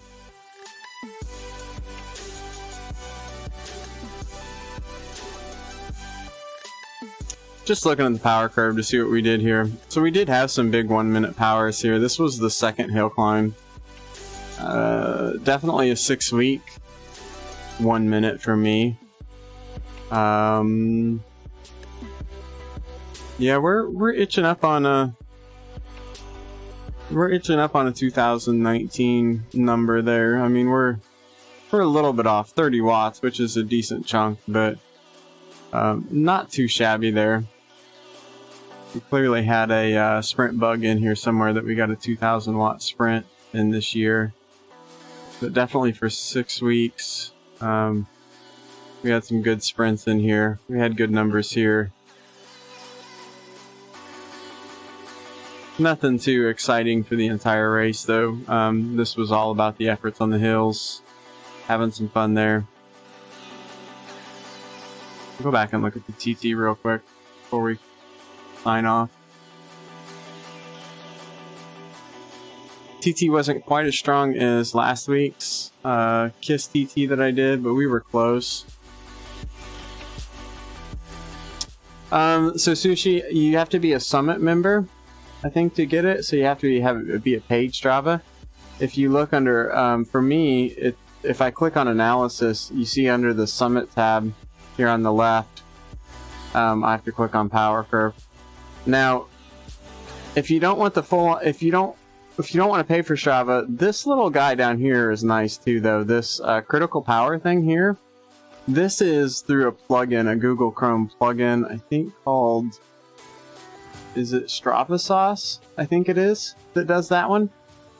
So like here, this 20-minute number that gives me all the stats for the 20-minute here is a plugin, a Google Chrome plugin. So that is free.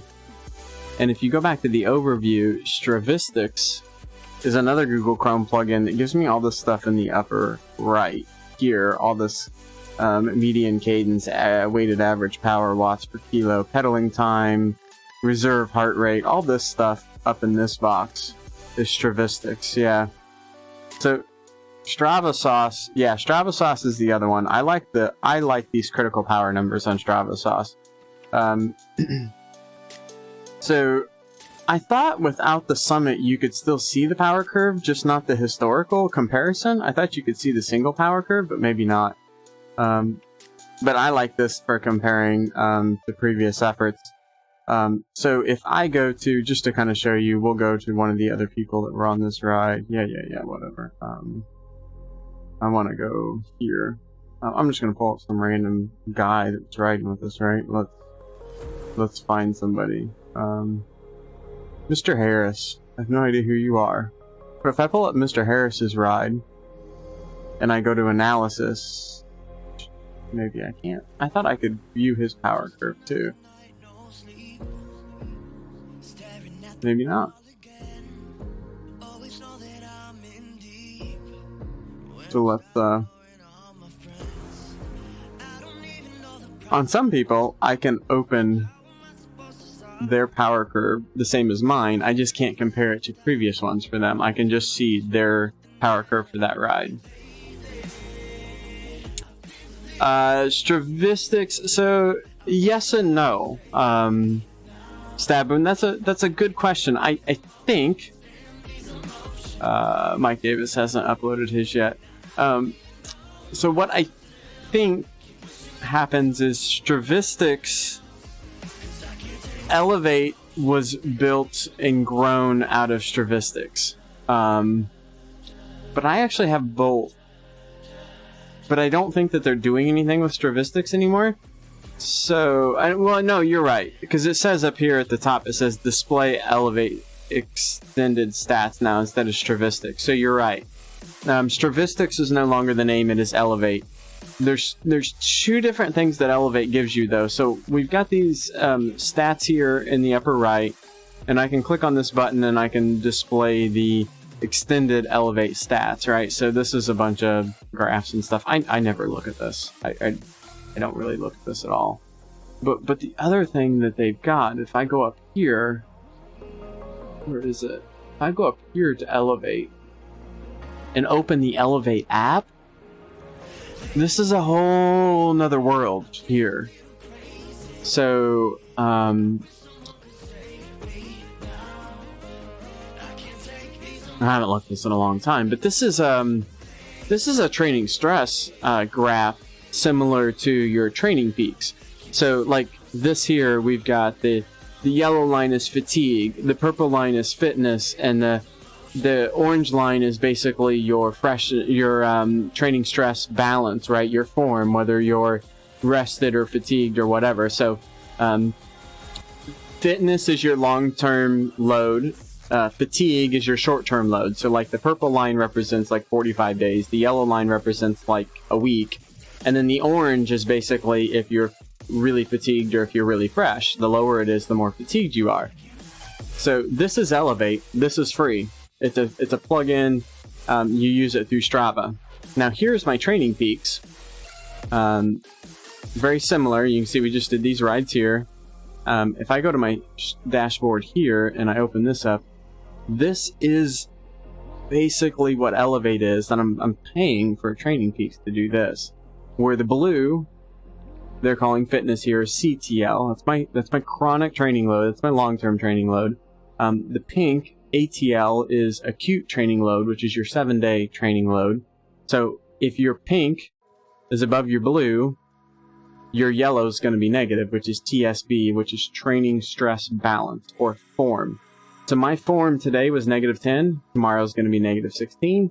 I'm driving myself into a little more fatigue, but I'm also pulling my blue line up, which you can see here over. This is a 90-day graph. You can see how much I've tailed off in the last 90 days.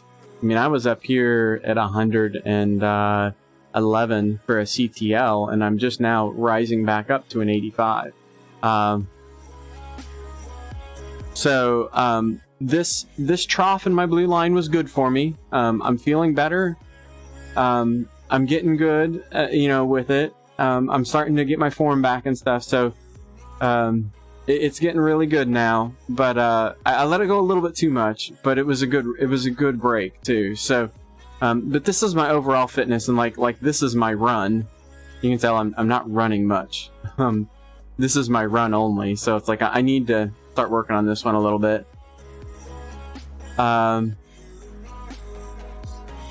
This is my swim. I haven't swam in like forever, since April.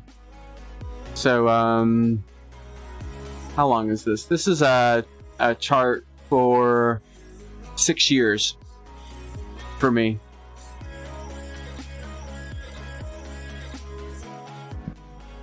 We're getting there, Pimp. We're getting there. So you can see big peaks and valleys, but other than like back here in 2014, I let it get down to like a 57. This was in May of 2014. And then what we got down into like 80 here. We got some 80s in here. This was winter time, right? Christmas, December. 80, 79. Oh, we had a big trough. Now look at this, like the summers are getting lower, right? Like the summers are getting lower. This is the winter, right? This big hump here is the winter. This is midsummer right here. Like there's a problem with me. June last year I got down to 71. June this year I got down to 74. This is 6 years of Training Peaks fitness. The blue line represents my fitness level. The red line represents my fatigue. So when the red is above the blue is going up, and when the red's below the blue, it's going down. So this is my overall fitness. So you can see some of my big peaks. So So around January, race time, we're up to 121. We got early January this year. Let's see, last year here, big peak for winter season here. We backed off. We really hit hard again in January. This was CVR time, like right in here. We really hit hard in here. We're in really good fitness. We were really good bike form in here. These numbers back here are much higher, but actually my bike numbers weren't. This is overall fitness. There was a lot more run and swim to this 120 that I had back here. My bike was actually lower back in here, but my run, I probably had 30 or 40, at least 30 or 40 CTL in here is run CTL, where probably in the last 2 years, I've never got over probably 20 for the run.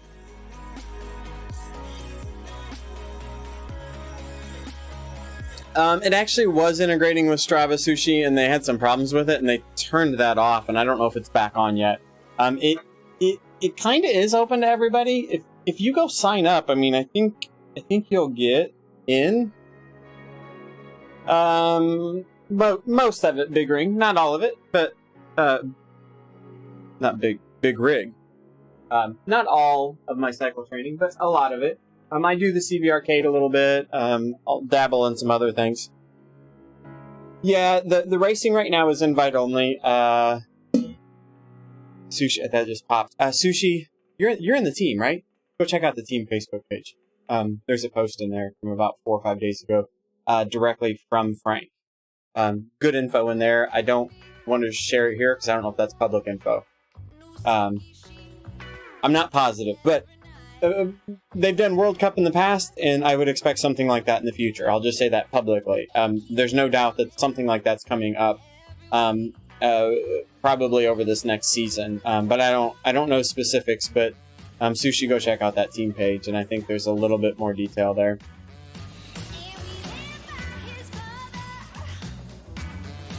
You guys don't want to see my Facebook.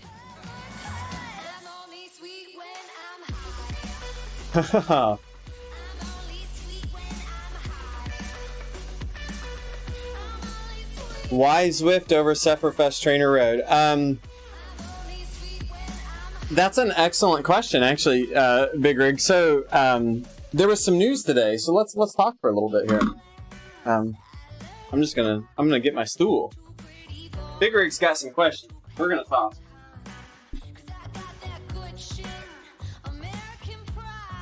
So, did you see today, if you're going to talk Sufferfest and Trainer Road, Sufferfest was bought by Wahoo.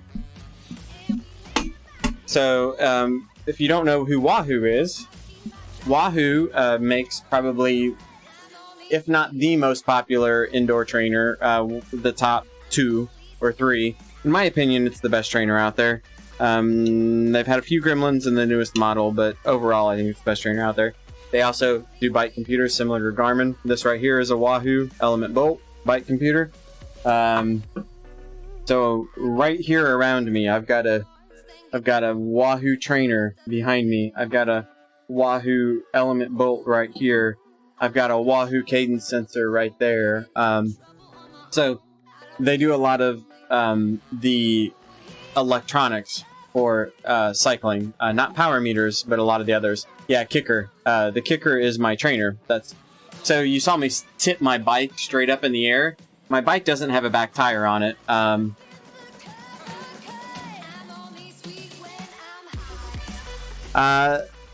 That's actually a GoPro Hero 4 Silver, I believe. So I'm not Wahoo sponsored. I've bought all my Wahoo items at full price. I got a 4-for-1 deal on the Kicker. I just only get one at a time. But I've had my 4th new Kicker for the price of one. And those who know what's going on with the Kickers will understand that. And this is actually my 3rd version of a Kicker. But this 3rd version that I've had, I'm on number 4 of those. But anyway, Wahoo announced just this afternoon, 6 hours ago, probably 7 hours ago, that they have purchased Sufferfest. So Back to Big Rig's question, why Zwift over Sufferfest in Trainer Road? Trainer Road and Sufferfest are way, way, way, way better than Zwift right now at workouts and training programs. Trainer Road has the best training plans of any of the applications that are out there right now, in my opinion. This is all my opinion. Trainer Road has the best training plans. They have the best library of workouts and the plans that go with those. You guys are curious, what you're seeing in the background here is actually my group ride that we took on Saturday. So Trainer Road, best workouts, best training plans. Pretty hard to dispute that right now. Like, if you're just talking about training. Sufferfest has really good workouts. I don't know. They do have training plans too. They actually just came out with an esports training plan. That was just an announcement like a couple weeks ago. So Sufferfest has training plans. They've got really good application that controls your trainer. Same way as Trainer Road, right? Trainer Road will control your trainer. It'll do ERG mode. It does all that stuff. Sufferfest does that as well. What Sufferfest adds to Trainer Road, you lose a little bit of... thanks for the follow, Big Rig, too. I'll get back to that, Steely. The Sufferfest, I don't... It's been a few years since I've actually demoed Sufferfest, and you know what, guys? Maybe I need to do that to get up to speed on all of them.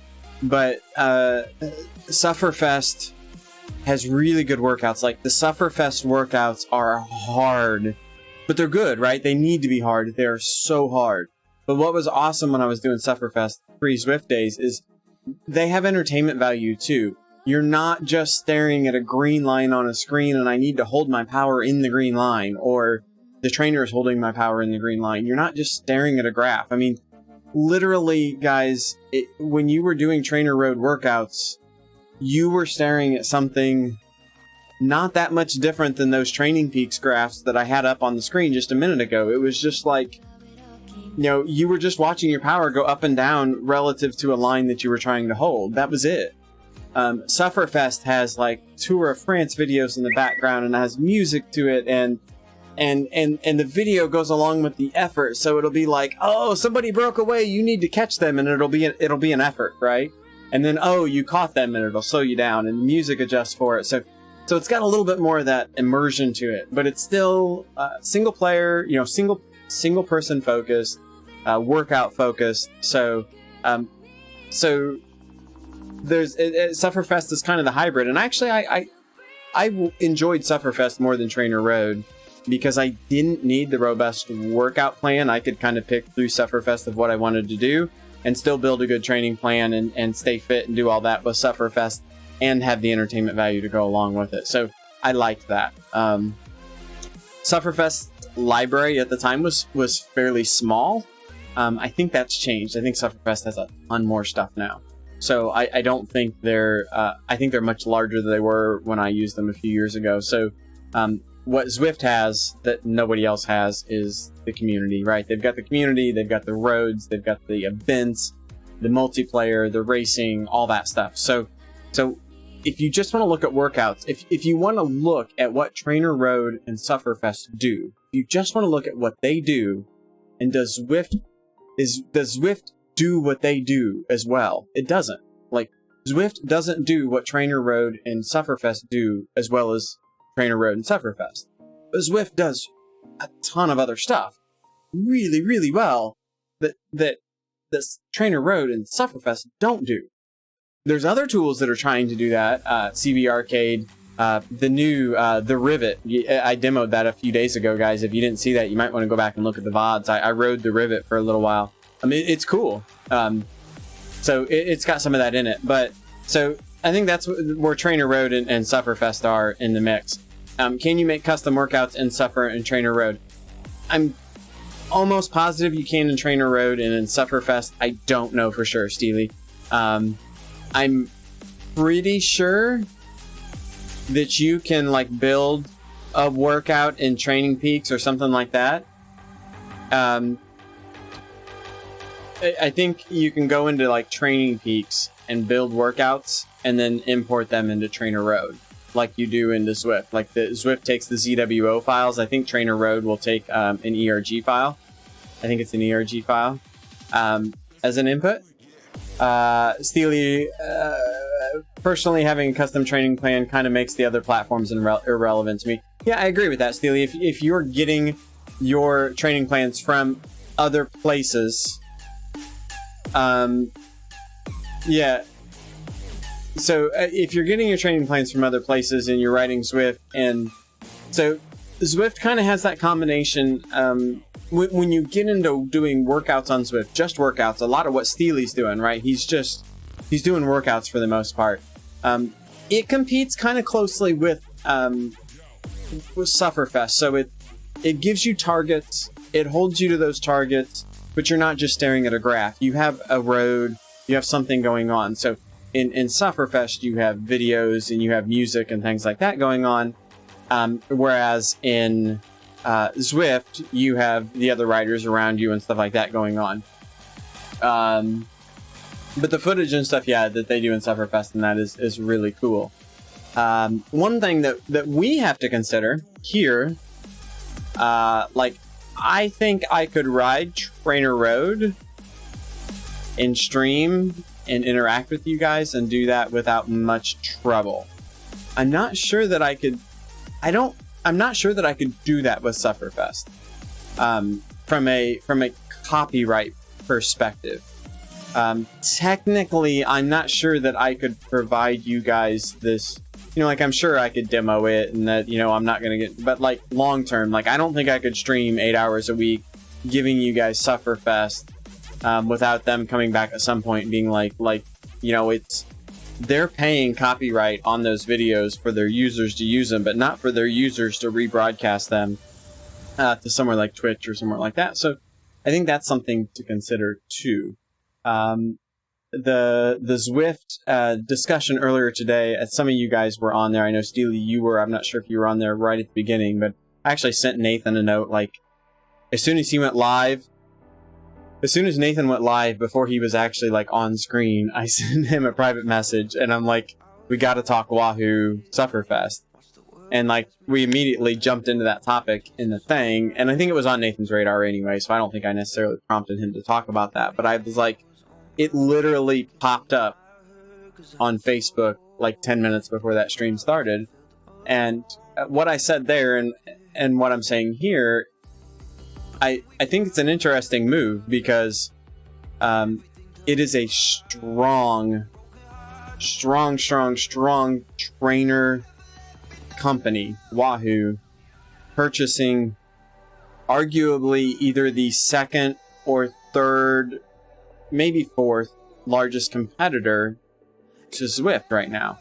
I mean, Zwift's competitors right now are Peloton, Trainer Road, and Sufferfest, that actually have like large numbers of people that Zwift could pull from, that are paying subscriptions. You know, like, and I don't want to discount things like CV Arcade or Ruvi or any of those, but they don't have the numbers right now. So, like, people could leave Zwift and go to those, but there's not a lot of people over in those things to come to Zwift. But if you're talking Peloton, Trainer Road, and Sufferfest, I know a ton of people that are not on Zwift that are on Sufferfest or that are on Trainer Road. I mean, I know a ton of my triathlete buddies that's what they do in the winter. So the fact that Wahoo and Sufferfest are now one company. We've seen where Wahoo has had a lot of relationships with Zwift, and based on what they kind of announced today, they still plan on providing trainers that are open and used in all these different platforms and support other platforms and all that. So I don't think they're like gonna cut Zwift off or anything like that. But I think it's interesting, and what I said on the show earlier today was Sufferfest and Trainer Road. Yeah. With Sufferfest and Trainer Road, I think they're at a critical point for them, because if Zwift workouts and plans get better, Sufferfest and Trainer Road are in trouble, right? Like, if Zwift gets better at the workout part of it, it's just a no-brainer, right? With the workout stuff. So if Zwift starts getting now, and we've been critical of Zwift here, right, guys? Like, the workout plans, they're not hard. They're not. I don't see very many. There's a lot of workout plans in Zwift, but they don't look like good workout plans for the hardcore cyclist or the hardcore triathlete. They feel like the equivalent to the Couch to 5K program, right? There's not a lot of advanced programs out there, and there's not a lot of customization available to those programs to increase volume or anything like that. If Zwift figures that out, I think Sufferfest and Trainer Road are in trouble. So I think right now is a key time for, if Sufferfest and Trainer Road don't keep up with improving their programs and making it more available and more economical and all of those things, I think they're in trouble. I don't think they've lost, but I think they're at a point right now where they can't just relax, right? I think like Trainer Road and Sufferfest for a long time were just kind of stagnant and stale. They just did the same thing over and over again. They would support new platforms and they got a mobile app and stuff like that, but they were pretty stale. And then over the last probably 2 years, they've really stepped it up, and I think that's them responding to the, oh, holy crap, like, we've got a big competitor.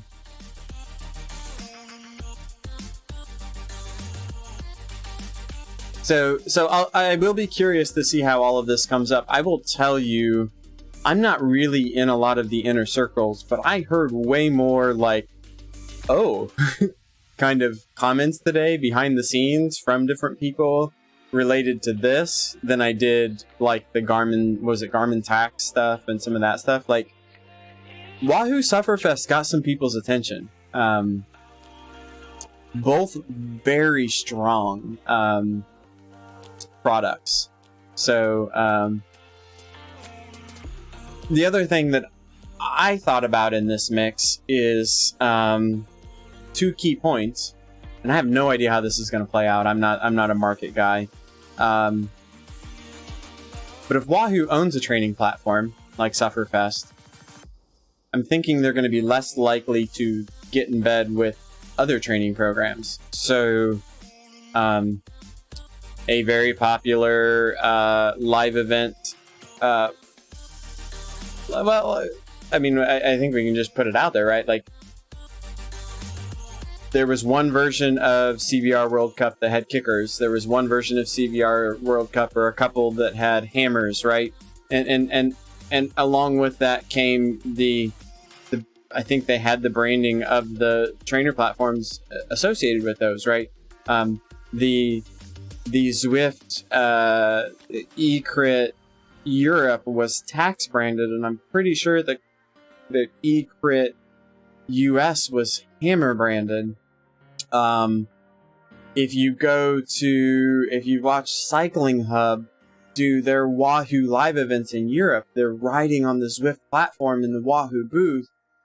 So you start thinking about how these trainer companies are getting in bed with training platforms. Zwift, CBR World Cup, CBR Cade, maybe. We don't know yet with Cade. Like, hey, what's up, Staboons? Thanks, buddy. So you start thinking about that, right? So what does that leave Wahoo now? Like, I'm assuming, is Wahoo still gonna jump all in to provide trainers? Are they gonna be the next trainer of the big Zwift esports event? I don't know that they can be now, right? They got their own trainer platform. A week ago, Sufferfest announced they were doing esports specific training plans. So I guess that answers our question. We know Sufferfest has training plans. They just came out with an esports training plan. We kind of thought that we're getting ready to go up a big hill here on the video too, guys. And I'm getting ready to put my head down in TT here in about, well, It's about 2 miles down the road, but we'll get there in about a minute with the 3 times speed. But anyway, this is coming up to the end of the ride. But this is a nice big hill here. You know, what is that going to do for Wahoo? They built this, they've got esports training plans in Sufferfest now. They announced that a week before they announced that they were bought by Wahoo. Do we have an esports Sufferfest thing coming up? Like, is there a competition coming?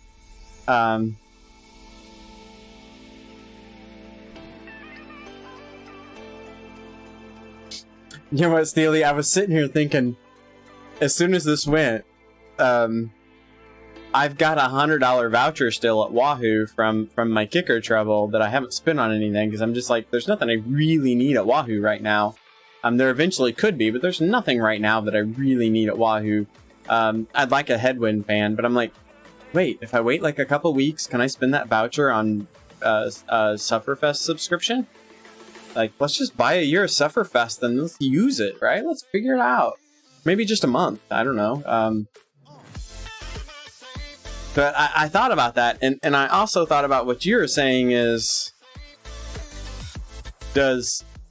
if you're connecting a Wahoo to a Sufferfest, do you get a reduced rate? If you buy a new kicker trainer, do you get 3 months of Sufferfest for free? Do you try to, do you try to connect those things in there? If you can convert 10% of your kicker sales into Trainer Road, or I'm not sorry, Sufferfest subscriptions, it might be worth it. So, right about here, I'm starting to put the hammer down, guys, in this video. Let me see, actually, if I can, see if I can give you guys a little better view of it.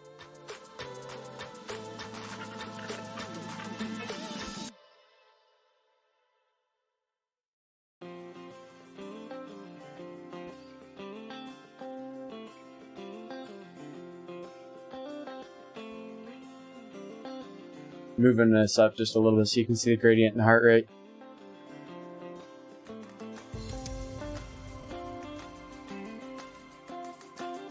Yeah, I think it's a good move, Steely. Hey, thanks for Pimp for the gift and the sub to Steely there. Appreciate it. Appreciate the support, guys. We did get a sub earlier from Sushi as well. So we got hammered down here. You can see my heart rate going up. This is the end of a 100-kilometer ride. So we're at mile 51, 52 right here, going down a hill. On my wheel is 4 guys that you'll see one guy come around me for about half mile of this final 9 miles. You see my heart rate just climbing. I'm going to settle in here around 175, and I'll hold 175. We're actually going into a tiny bit of a headwind here. There wasn't much, but there's a 3 or 4 mile an hour headwind here.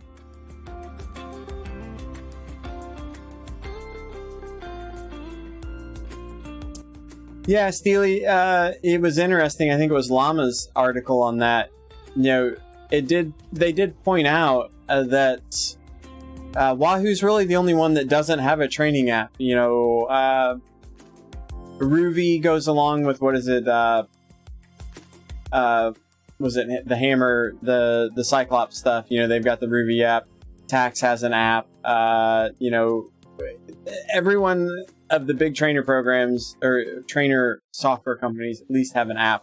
Honestly, I would argue that none of the apps are worth a crap that go along. I mean, I don't know that any of the, I shouldn't say worth a crap. I mean, none of them are Trainer Road or Sufferfest, right? Like, Wahoo went from not having anything to having the best one that's associated with a trainer company, right? I mean, I don't think we can argue that. I don't think any of the other trainer companies have an app better than Sufferfest.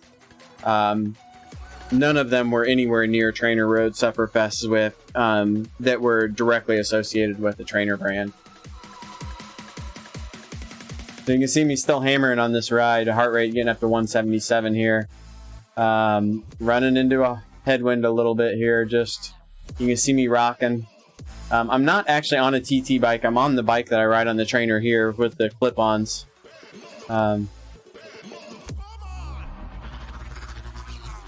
Yeah, Steely, I mean, I think it's great, actually, for Wahoo, because they went from the back of the line in that space to the front of the line. They're up to, like I said, you can argue it, but they're up to probably third or fourth in line. I don't know where they would fall in the line. If you probably have to look at dollars. I think Peloton's at the top of the list, right? And they're completely different, but I think Peloton's at the top of the list. I think you've got Zwift under them, and then you've got a Trainer Road and Sufferfest are right there, 3 and 4. I'm not sure which one, but they've got to be right there. I can't think of anything else that's going to be up there competing with them as far as the apps go. The other thing to think about is, I mean, everybody wants what Peloton's got in reality, right? Peloton's making a killing. Somebody planted this seed with me earlier today. What does Sufferfest become? I mean, you start thinking about this. What does Sufferfest become if Wahoo comes up with a bike? Think about that. What if Wahoo has a bike? Not a trainer, a bike. If you get a Wahoo Watt bike or a Wahoo Peloton bike, plant that seed. Think about that. If you can get the Peloton like almost cult following that the Peloton has done now, you get that standalone bike. You've got a training software program that has good entertainment, good music, good videos with it. You have your spin class right there, but you also are 100% compatible with traditional cycling now, right? But so you've got Peloton and you've got cycling both. So like, you know, I that's not what you or I are gonna buy, right? I mean, we want to ride our bikes on our trainers and that sort of thing, but can they get a product that competes with Peloton, but is like, when you start getting into the, I mean, let's just be honest, when you start getting into the demographic that's affording Peloton bikes, when the wife wants a Peloton bike and the husband's a cyclist, he's going to buy the Wahoo version with Sufferfest and say, here, honey, this is awesome, isn't it? And I can ride it too. You know, like, that's what I would do.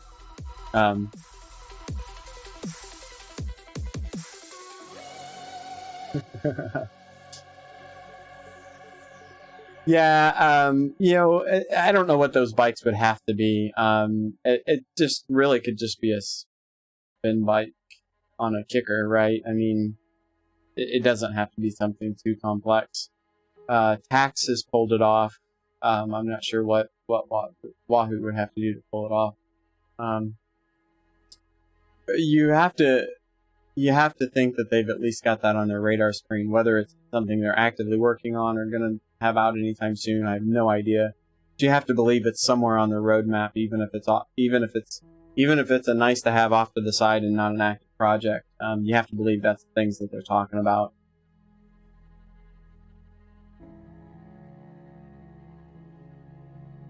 Yeah, Steely, I think, yeah, I mean, we're not even 24 hours into it. I just think it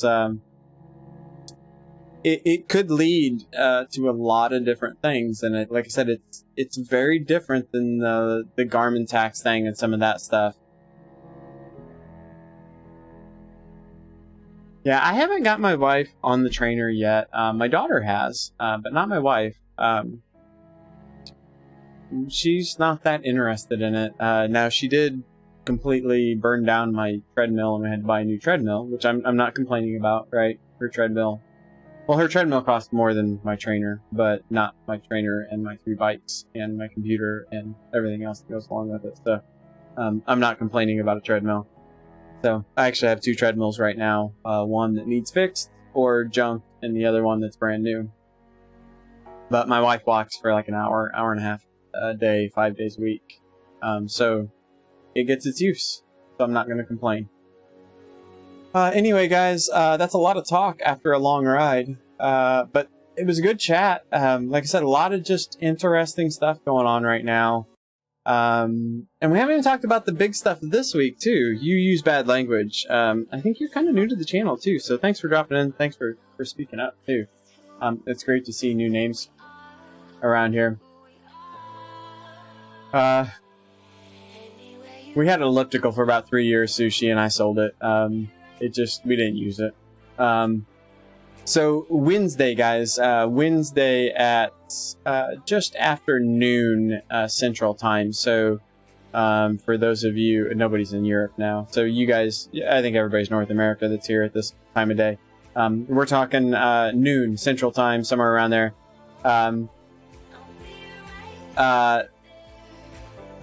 Hey, Plaminator, thanks, man. Thanks for lurking. Wednesday, we will be here. We will be live for the Zwift Classics race. I'm leading a team in that, Team Experimental. We'll have 5 racers racing in that. It's an invite only. Thanks for the follow. I use bad language. I appreciate that. So it's going to be a killer fun race. If you guys want to see the lineup, a little tidbit, if you guys don't know this, you can go to Zwift Power. You can go find the event on Zwift Power on Wednesday at noon, and it shows you who's registered for it. So Zwift is creating the event and adding the people to it who are supposed to be racing in it, so you can go look at the rosters of the teams that are out there right now. So we've got our 5-man roster for Team Experimental. I'm not racing on Wednesday unless somebody can't make it.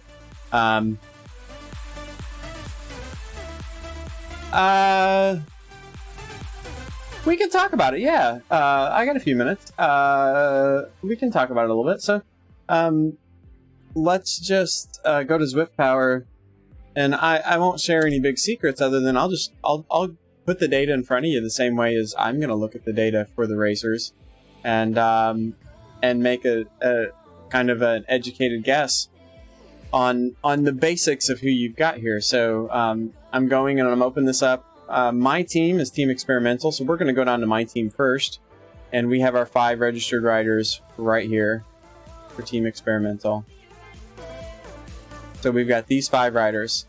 So we are riding Park Perimeter Loop, which is a fairly flat loop, right? So we are 4 laps of the Park Perimeter Loop.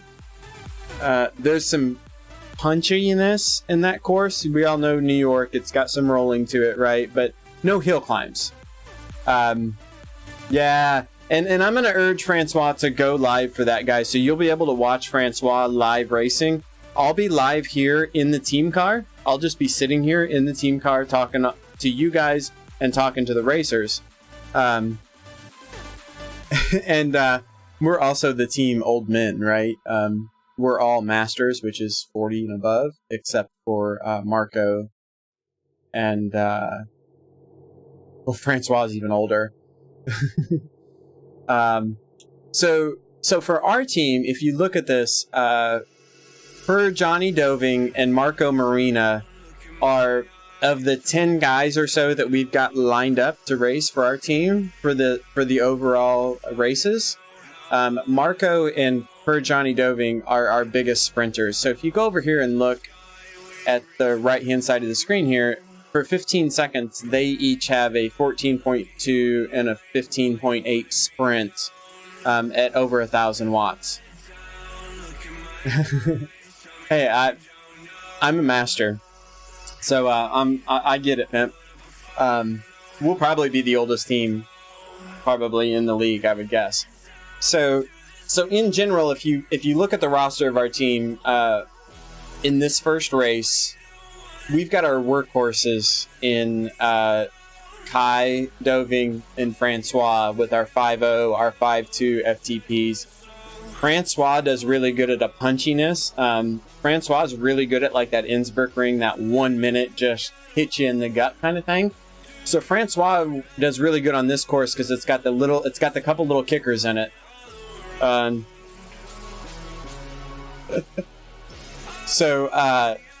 I think when we get to a sprint, we'll be looking at Johnny and Marco probably, but I mean, all these guys, you guys may not recognize the Doving names as much, or Marco Marino. You probably have recognized Podslane from races, obviously Copics. But for this race, especially being the first one of this too, what we found with KISS Super League is these races race a little different than normal races because they're so strong of fields and there's so many teams in them and so much experience. When I raced a race tonight, like EVR, even if we had 10 people in that race, if one guy attacks, I'm going to react to that attack a little bit because I'm not sure that anybody else in the pack is going to react to that. You may only have 30 people in this pack, but I'm going to promise you someone else is going to react. So I'm going to tell my team to relax a little bit. Like, you don't need to cover the first move.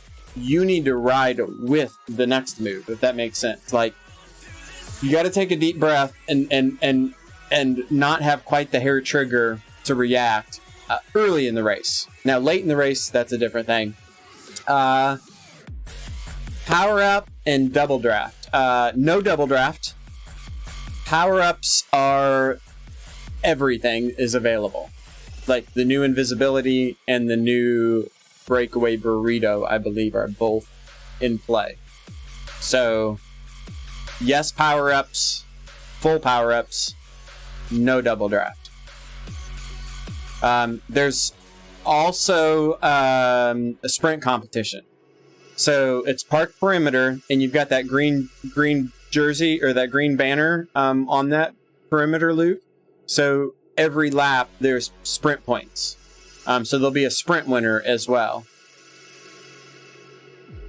So going through, just looking at the basic roster here, like BRT team, I'm just kind of scanned down the 20-minute numbers on these teams. You know, they've got a fairly strong team from 4.4 to 5.1. You know, nothing too crazy here. This is Wednesday at noon Central Time, or somewhere around there, 12:10 Central Time on July 10th. Canyon is the big hitters here, guys. Canyon, their weakest rider has a 4.7 20-minute, but he is Mr. Steve Young, the Python, with a 1250 watt sprint. So Stevie will actually be a real sprint contender here. Lionel Vujison and Philip Deigner and Alex West are, I mean, guys, this team right here is absolute beasts. Like absolute crush you right here. So that'll be interesting. This, you know, some people don't have a lot of experience. These guys have a lot of experience. You don't see big numbers on these Canyon riders here, but this is a pro Canyon team. Like these are Continental Pro guys. So I can't really look at the numbers here. I know they're strong because they're Continental Pro, but they don't have a lot of Zwift experience. So that's okay. We've got team draft in here. B Bird is definitely strong. But no huge numbers in with these guys, with some good sprints, right? They're all around 5 watts per kilogram. You know, they're in there with the rest of us, you know, high A's, low A plus riders. Fusion is the same way. Soren Bay is going to be really tough here on Fusion. He's a former teammate of mine. So other than Soren, they don't have any real heavy hitters in here, but this is the Classics. This is the Zwift Classic. So last Wednesday they had the ladies race. This Wednesday they have a men's race, and they've got a ladies race and a men's race once a month, July, August, September.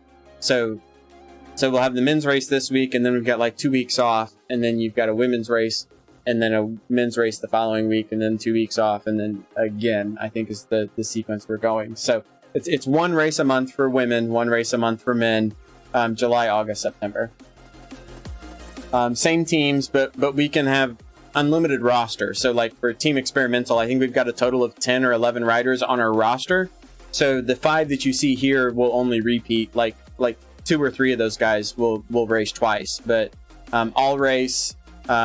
We've got Joachim Plujmers that's going to race. we've got a surprise racer who's a guest for Team Experimental. It's really exciting for that one. We'll see him on the next round. Sean Gray is racing for us. I'm trying to think of who else we've got. Sean, Yoakum. Yeah. Yeah, I'll be here yelling at him, and you know what? There'll be other teams here listening to me, so I've got to be ready for that too. Indoor Specialist here, they've got a strong team. You see here, Ryan Larson, 5.6. Tyler Westy, right? Our good buddy here, Westy, is going to be racing. So we got to make sure we come out and support Westy too, racing for Indoor Specialist. Are there people who turf in these races?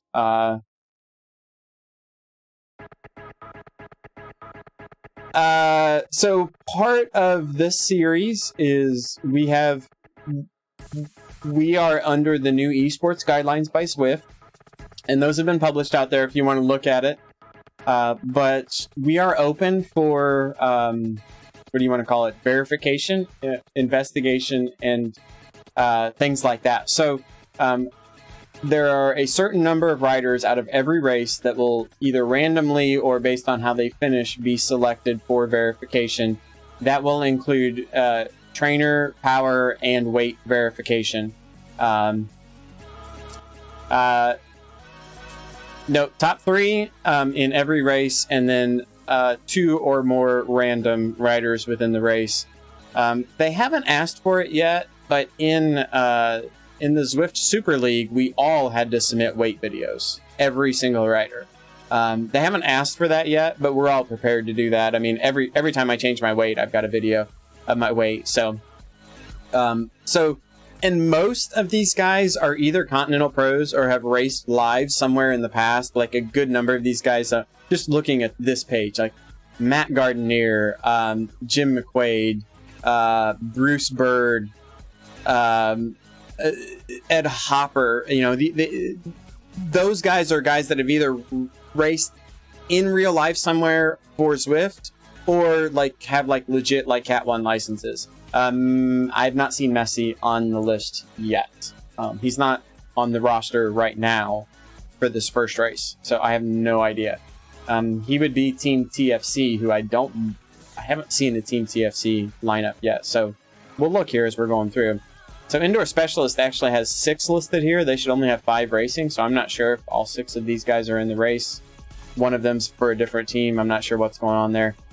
Madison Genesis, right? We're Continental Pro team there again. So we had the Canyon, DHB, Floor, or whatever it was up above, right? And then Madison Genesis. Those are 2 teams that were in the Zwift All-Stars that were Continental Pro teams. We're not talking like Zwift guys like me now. We're talking these people race for a living. These are young kids that are going to come kick our ass, right? Team 3R, familiar with them. They used to be WBR. They've got a good, strong lineup here. Chris Durham's been around for a while. Kurt Powell's is strong. Good group there. Ribble Pro Cycling. Ribble is coming. Ribble's going to kick our butt, I think. Ribble's coming back, I think, to come after Madison Genesis. I think at the top of the heap here, we're going to have Madison Genesis, Ribble fighting with Canyon. And it's going to be the Zwift Canyon team. I'm not sure about the Pro Canyon team, but the Zwift Canyon team is going to be fighting with these guys hardcore. Rowan King is another one that look at the numbers over here. Rowan King, 5.4, 5.4, 5.4. Like, these guys, they're young. They don't have a lot of Zwift experience, but they have got some beast power on Rowan King. So I'm curious to see what they can do as well. Team SZ, nothing too jumping out at you there. There's one strong guy here at the top with a 5.2, but otherwise, just your, strong but average A racer. Team Poland, Trzynski down here with a 5.5, but otherwise, fairly reasonable in there. Turbo's going to have a good team. Adam Zimmerman, Brad Gervais, Ollie Jones, Spencer Segerbrook. Spencer's a beast. Spencer's been ripping it up outside. Spencer won the North America E-Crit final in LA that I went to 2 years ago. Super strong dude. Team Vision, Dan Netzer. Dan Netzer was at CVR with me in LA. Dwayne Gron has been doing Zwift for ages. I don't know these other two guys here. And then the Fox team down here, Matt Wheeler. Wheel Matt, right? Another guy that's popular here in the channel, Wheel Matt. I think that's Matt Wheeler. I think that's him. So I think this is another chat person here. So I think this is Wheel Matt. So guys, I mean, there's a lot of people in here. It's gonna be super cool.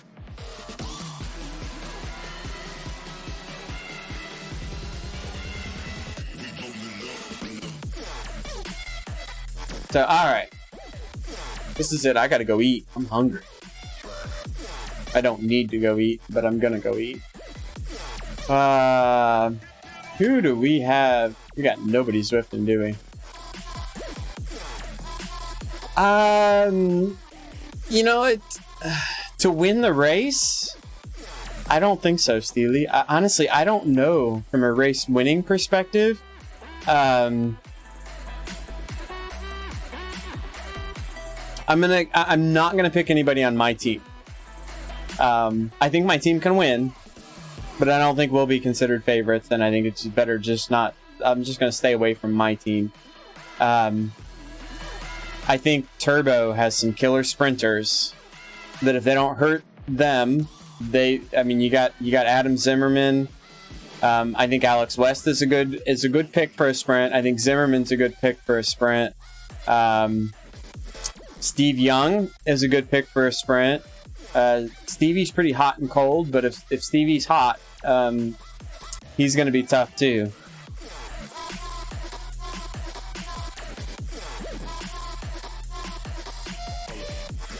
Yeah, Francois is pretty light, and he even said he favors like that punchy type ride versus like steady state.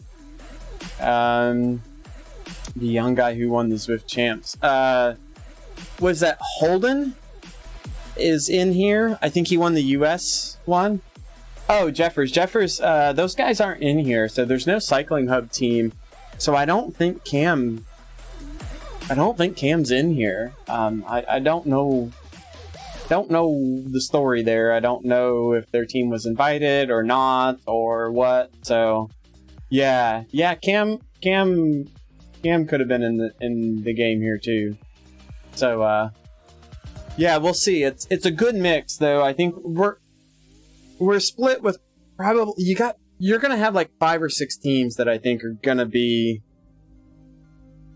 not way above the rest, but I think you're gonna have 5 or 6 teams. The cream's gonna kind of rise there a little bit, I think. But I think it's gonna be odd because I think what you're gonna find is there's probably gonna be 2 of the Continental Pro teams that rise to the top, with probably 2 or 3 of the community teams, the really strong community teams, and then I think everyone else is going to be kind of fighting for the rest. I don't know, Steely, it's such a strong pack, but you're also, I think, potentially could have what we saw in the Zwift Super League, that everybody says, I'm not going to chase because somebody else will, and nobody does. And there's no double draft, so the pace won't be as high as it was in Super League. And we let the one dude get away on a 1-lap flyer in the Super League. So I think you could have some of that, Steely. I really do. But I think it's got to come from somebody we don't know. Like, I don't think they're going to let Ollie Jones get away with that. But I think if some like Ribble dude or Madison Genesis dude goes that we don't know, I mean, we know he's strong, but we don't know him. Like, does he really know what it's going to take to go away for a lap? They might be able to get away, but it's going to have to be somebody that can go out there and hold probably 6, 5.5 or 6 for a long time to get away. Like, we don't have anybody on our team that can do that. So I don't think our team's going to be able to get away with a move like that. Now, with the different power-ups in play and stuff like that, it'll be curious to see, how do teams play the end? Do they really, do teams do full-out lead-out train type riding where they're going for the win, they're trying to set up one guy, and 3 guys blow up and finish in 30th place? All of a sudden, they're kind of out of the team standings then, right? Like, oh great, we won the race, but we actually didn't, right? Because it's a team race, and the winner doesn't get paid, the winning team gets paid. So there's that going on too. Like, the winner of the race isn't necessarily first place prize money. So there's that going on too. Yeah, so there's a sprint competition that's got a little bit of fun stuff going on with it, and then there's the overall team standings. So we get points for how we finish. Obviously, the points are weighted for like the podium and the top 5 and top 10. So like, a team that can put 5 guys in the top 10, like, is almost guaranteed to win the day, but they don't need to win the race. Like if you can put your guys like 3rd through 8th, you probably have won. And you don't need to win the sprint. You just need to be in that top 10. Like, that's the way it was for Super League. So I'm curious to see how this shakes out. There's actually going to be more guys here that are going to be capable of knowing how to sprint on Zwift. So I think it's going to be harder to get a top 10 here than it was in Super League, because there's more people that know the game here and know the timing. So, and then, oh wait, you're going to have a helmet, right? Oh crap. RNG, right?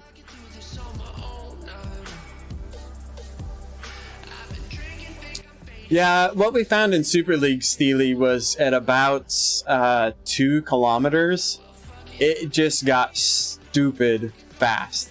Like, absolutely stupid fast. That when it came... If you will go back and look at some of the Super League sprint finishes, the guys that won the race had 15-second power of 800 watts, right? Like, there was just... They didn't have anything left. We were smoked. There was nothing left. I finished around like 12th place in every race I did, and my sprints were 700, 750 watts. That was it. That's all I had. But I held a good wheel. I suffered to stay on the wheel, and I kicked at the right time to stay there.